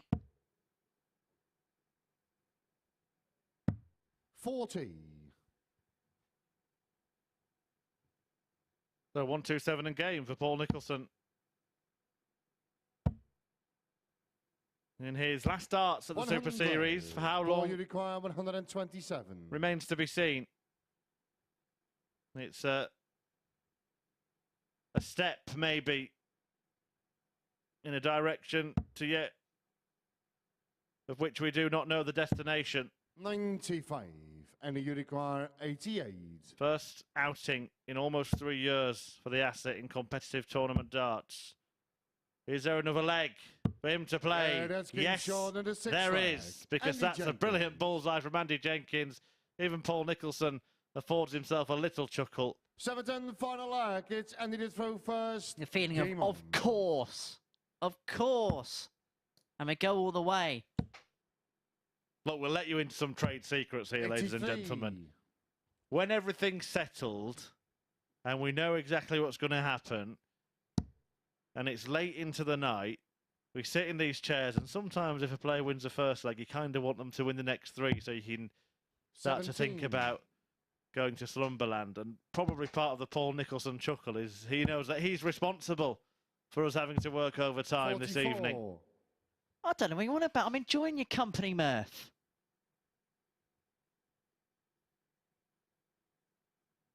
Oh, you're expecting some kind of response in kind, are you? I was hoping for something. Well, you're not going to get it. 60.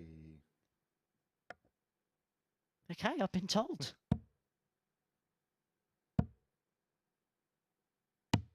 44. Been given the cold shoulder in the commentary box. Save it for tomorrow. We'll see who he's going to be with tomorrow. It might well be Paul Nicholson. We don't know yet. But it will be interesting to get his 100. reflections.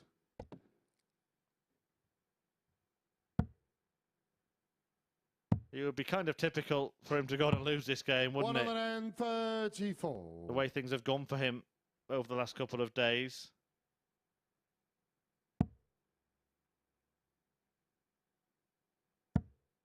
Well, Jenkins here, 196 away. 60. Then we would be one game away from Slumberland. 38. My little drives back to houses, apartments and hotels. Might find a mixtape or something like that to listen to on the way back. Enjoy yourself. 60. And you require 158.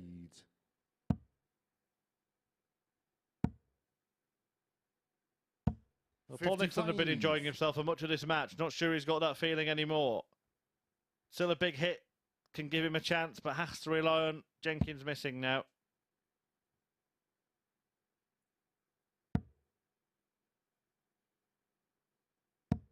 $100. And you require So 103 plays 104. And Jenkins has a chance. On double 12.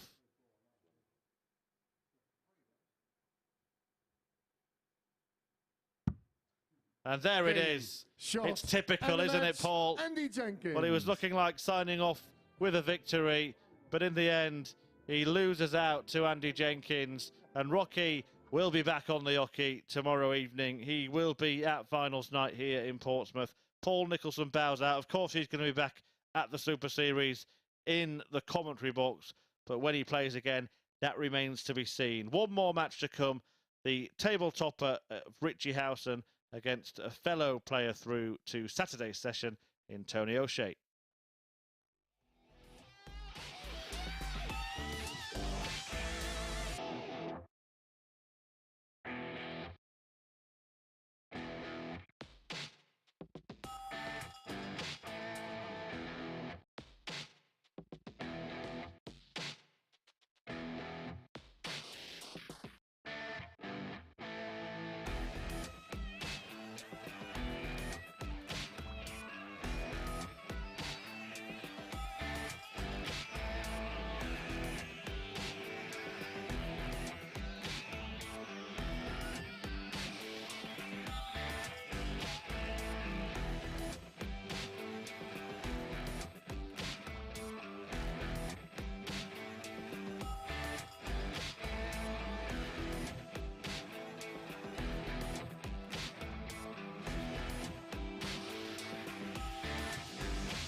Welcome back to the live lounge here in Portsmouth, where Andy Jenkins has just come through in a last leg decider to get the better of Paul Nicholson. It wasn't the highest quality match we've seen this week, perhaps to be expected with nothing riding on that match. Paul Nicholson playing with a little bit of more freedom out there early on. It looked as though he was going to get his third win of the week, but a superb 103 outshot in the decider gave Jenkins his 6th victory in Group B. 4 out of 6 on the outer ring for Jenkins in that match. We can have a little look at the league table with just one more match remaining. As you can see, there'll be no more movement in that table. The top 3 will remain as they are. So Richie Howson will finish top of the league standings because of his superior leg difference. He takes on Tony O'Shea in our last match of this session. It is, of course, Howson, Jenkins and O'Shea who will go through to finals night. So with no more movement, there isn't anything riding on this game. But let's get into it and enjoy it nonetheless. Lads, back over to you. Cheers, Abby. Let's finish with a flourish then in Group B. Yesterday, Richie Howson ended the session with the best average of this particular group. 105.36 in a destruction of Wes Newton up against Tony O'Shea. Both players know that they are through to the final tomorrow night here at the Live Lounge in Portsmouth. But who's going to go into that final with a bit of a confidence boost, I wonder?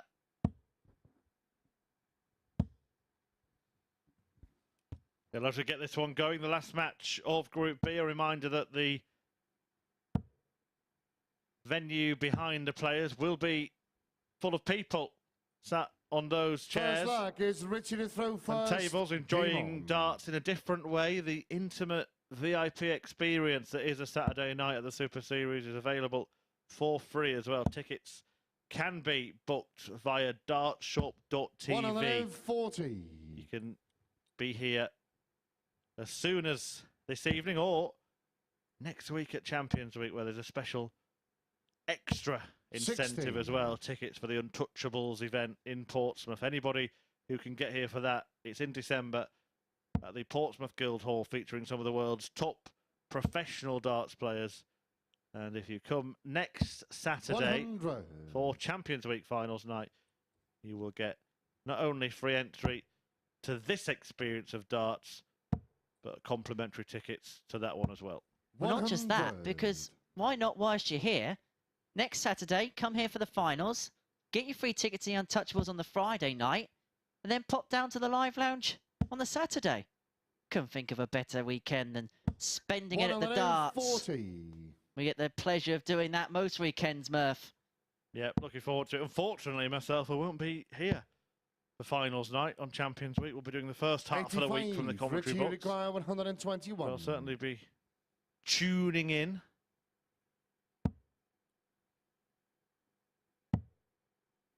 Well, it all started with this shot for Richie Howson, didn't it? At the very beginning of the group. In fact, he took out the 1-2-1 and the 1-6-1 against Tony O'Shea in match 1 on Thursday night. It was almost a case of deja vu for the Owl. You require 25.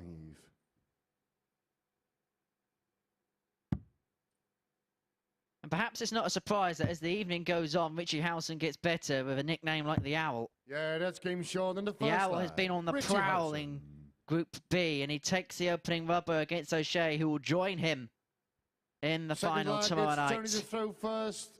Game on.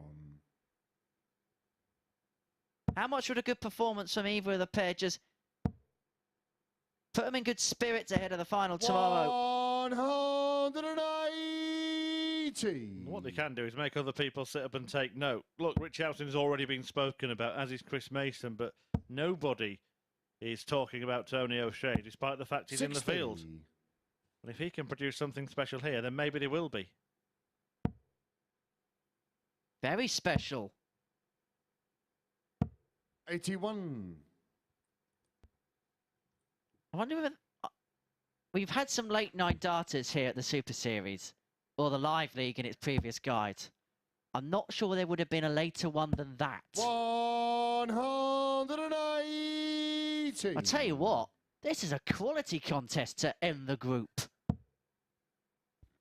It's interesting, isn't it? Because we always say that playing in the night sessions probably suits the players. But actually, when you think about it, it's a good point you make there, Henry, because players will be used to playing around that 10 to 11 p.m. mark, but not often that much later than that.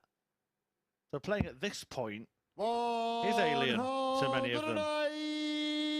Yeah, one of the best games we saw was at the end of yesterday evening, and it looks like we might be seeing the best of tonight 60 in the very last match. 81. This is from an 11 dart leg breaker throw to go 2-0 up in no time at all. Yeah, oh, this is excellent from Richie Howson. This is a way to put down a marker to the rest of the field. Well, with one performance here, Richie to throw first. Game on. He could make himself the favourite for finals night. One big performance.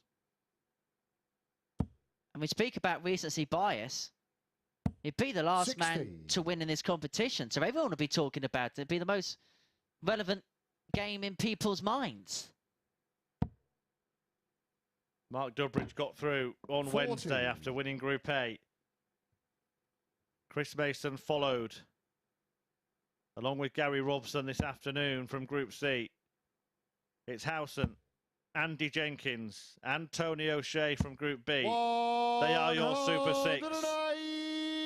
That's another maximum from Richie Howson, who is now staking a claim to be the man to beat. 83. And we might have to start looking through the record books here, Henry, because 116.44 is the average at the moment for Richie Howson. He's only a couple of points off the 60. record here at the Super Series.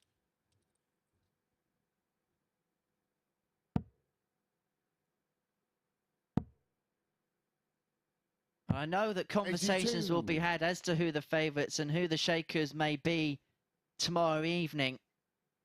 And of course, as the action finishes here, do keep the conversation alive at MSS Darts, across our social media feeds, social media channels. Don't forget to subscribe to our YouTube channel. We'll be serving up Game of the Day. To be honest, you'll probably be watching this whilst watching Game of the Day on YouTube, the way that 60. Richie Howson's going about his business. 116 for a 3-0 lead with an average of 109.5 at the minute. 16. Tops. Yeah, that's Oh, been yes. sold in the third line. This is Richie beautiful Howson. darts from Richie Howson.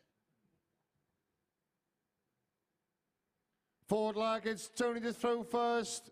Game on. I think Richie Howson would like the sessions to start at 1:30 in the morning, because that's when it seems he's playing his best darts. Yeah, absolutely superb. We saw a great performance in his last match last night against Wes Newton. 40. He's even better here. 3 180s. An average of 110. Incredibly, 85. Murph, he's hit as many 180s in 3 legs as he did in the entirety of last night.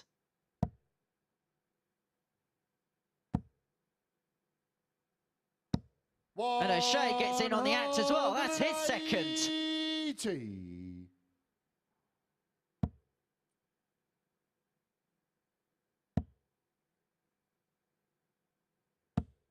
$41. For those of you who stayed up late, it has been worth the wait to see some quality Tuxton in the wee hours of the morning. 131. Tony O'Shea is not, in my mind, the type of player to do what Chris Mason did earlier this week and go for the ball for a 10-dart leg. Oh, Yes, he has gone for it. He has gone for it. Oh, brilliant. Absolutely brilliant. In the forward leg. Tony O'Shea. You can't smile wide enough there. The man from Stockport grinning like a Cheshire cat after that cheeky attempt on the bullseye. He couldn't pull off flag is Richie to throw first. the shot in the same way that Chris Mason did, but he has ensured that he will not be whitewashed with a fine dozen dart leg. I have not wanted a dart to go in all week as much as I wanted that bullseye to go in. Yeah, it's exhibition stuff at the end of the evening, and there's a time and a place, isn't there? And this is it, really. They're both through. They might as well relax. Enjoy it. They're definitely doing that. But the next time they're on the hockey, they're going to be under the utmost pressure. There'll be £5,000 on the line tomorrow night and a subsequent $20,000 for the winner. Well, we're going to see a spectacular comeback. We're not going to see record-breaking averages from Richie Howson here now. In fact, the gap in the averages has closed massively.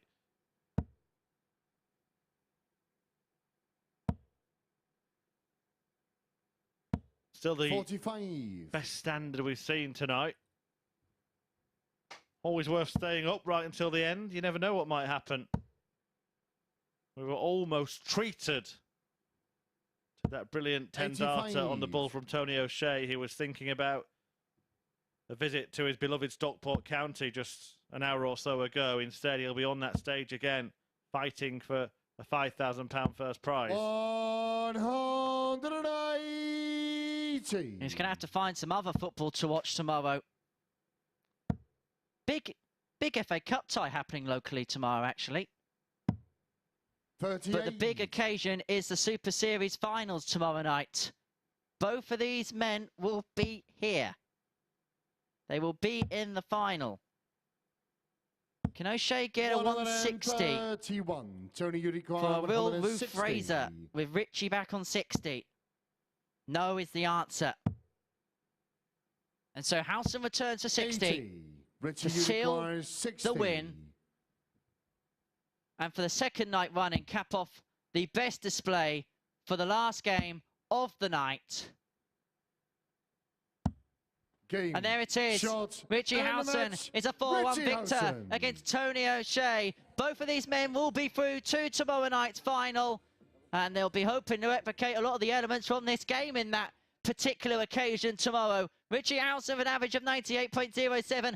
4 maximums to his name. Tony O'Shea with 2 himself. 4 from 7 on the checkouts. A 116 high out for Richie Howson. And so the Owl is on the prowl here at the Super Series. Him and O'Shea are through to tomorrow night's final. They're going to be joined in Group B by Andy Jenkins. He sealed his place through earlier on this evening. So they are the final 3 names in the Super 6 that are going to be playing in tomorrow night's final here at the Live Lounge. Before the night is out, though, here at the Super Series, let's get some analysis and head back up to the balcony and join Abigail Davies. Well, Chris Murphy, you've just run up from the commentary box. That was a sublime way to finish the evening. We talk about so often the importance of going into finals night with that confidence. Richie Howson certainly doing that. Yeah, emphatic, wasn't it? That what a way to sign off the best performance of the night, just like he did last night as well. I wish I hadn't run now, by the way. Unstoppable, Richie Howson, almost like Henry signing off there. Indeed. Let's have a look then. Confirmation of the Group B table at the final of the 8 games that they've all played. It is Richie Howson top, Andy Jenkins second, Tony O'Shea going through in third on 6 points. A word for Paul Nicholson there, who finishes 4th. He did actually come up before he left this evening, said the points sticking in the board in that final match did play on his mind slightly. That did affect him, but overall he's looking forward to reflecting on it, and most importantly looking forward to getting back in the commentary box. Yeah, it's a strange one, Paul, isn't it? It's the last match, a point gets stuck in the board, and that's why he didn't win any of the matches before that. Only Paul Nicholson could come up with something like that. But yeah, looking forward to having him back in the commentary box to hear his reflections, because I wonder what he has learned and where he goes from here. Yeah, absolutely. And I think it's the same for Chris Mason, who said, hasn't he, that he learned a lot about playing in a 5th consecutive day and how much that impacts you both mentally and physically. So then we can have a look at the groups for tomorrow, finals night, which gets underway at 10 p.m. here on Sporty Stuff TV at the Live Lounge in Portsmouth. Group 1, Andy Jenkins, Gary Robson, Mark Dudbridge. Group 2, Chris Mason, Richie Howson and Tony O'Shea. Which one are you looking forward to? Which player stands out for you? It has to be Richie Howson. Well, for me, the group draws actually favours Andy Jenkins. I think Richie Howson's in the toughest of the 2 groups, despite the position he finds himself in the group tonight and the way he's played. The 2 dominant forces this week have been Mason and Howson. They're in the same group. And we all know that Tony O'Shea is capable of turning it on for a game or 2. He's going to be a danger in that group as well. I think Andy Jenkins is the one player that I can definitely see getting to the semi-finals. So I think, yeah, the groups favour Jenks. Yeah, hard to disagree with that. As for Chris Mason, then, his mentality going into finals night, because he didn't produce anywhere near his best at times today, how do you think he'll address going into finals night? Almost like he did at the start of the week, without expectation. And I think we saw the weight of expectation and the weight of the week taking its toll on Chris Mason today. I think if he does manage to just put that behind him, as if it's a refresh, a restart, a completely new tournament, he'll be fine. Look, I'm not going to predict that he's going to win it, but I do think he'll be there or thereabouts. Yeah, it's going to be an incredible night of dart in action here. You can be here as well, dartshop.tv, to get your free ticket to finals night. We'll be here from 10 p.m. and it'll be on Sporty Stuff TV as well. We look forward to seeing you for finals night. The MODUS Super Series, brought to you in association with Bet365, Betfair, Betfred, Coral, Ladbrokes, Paddy Power, Unibet and William Hill.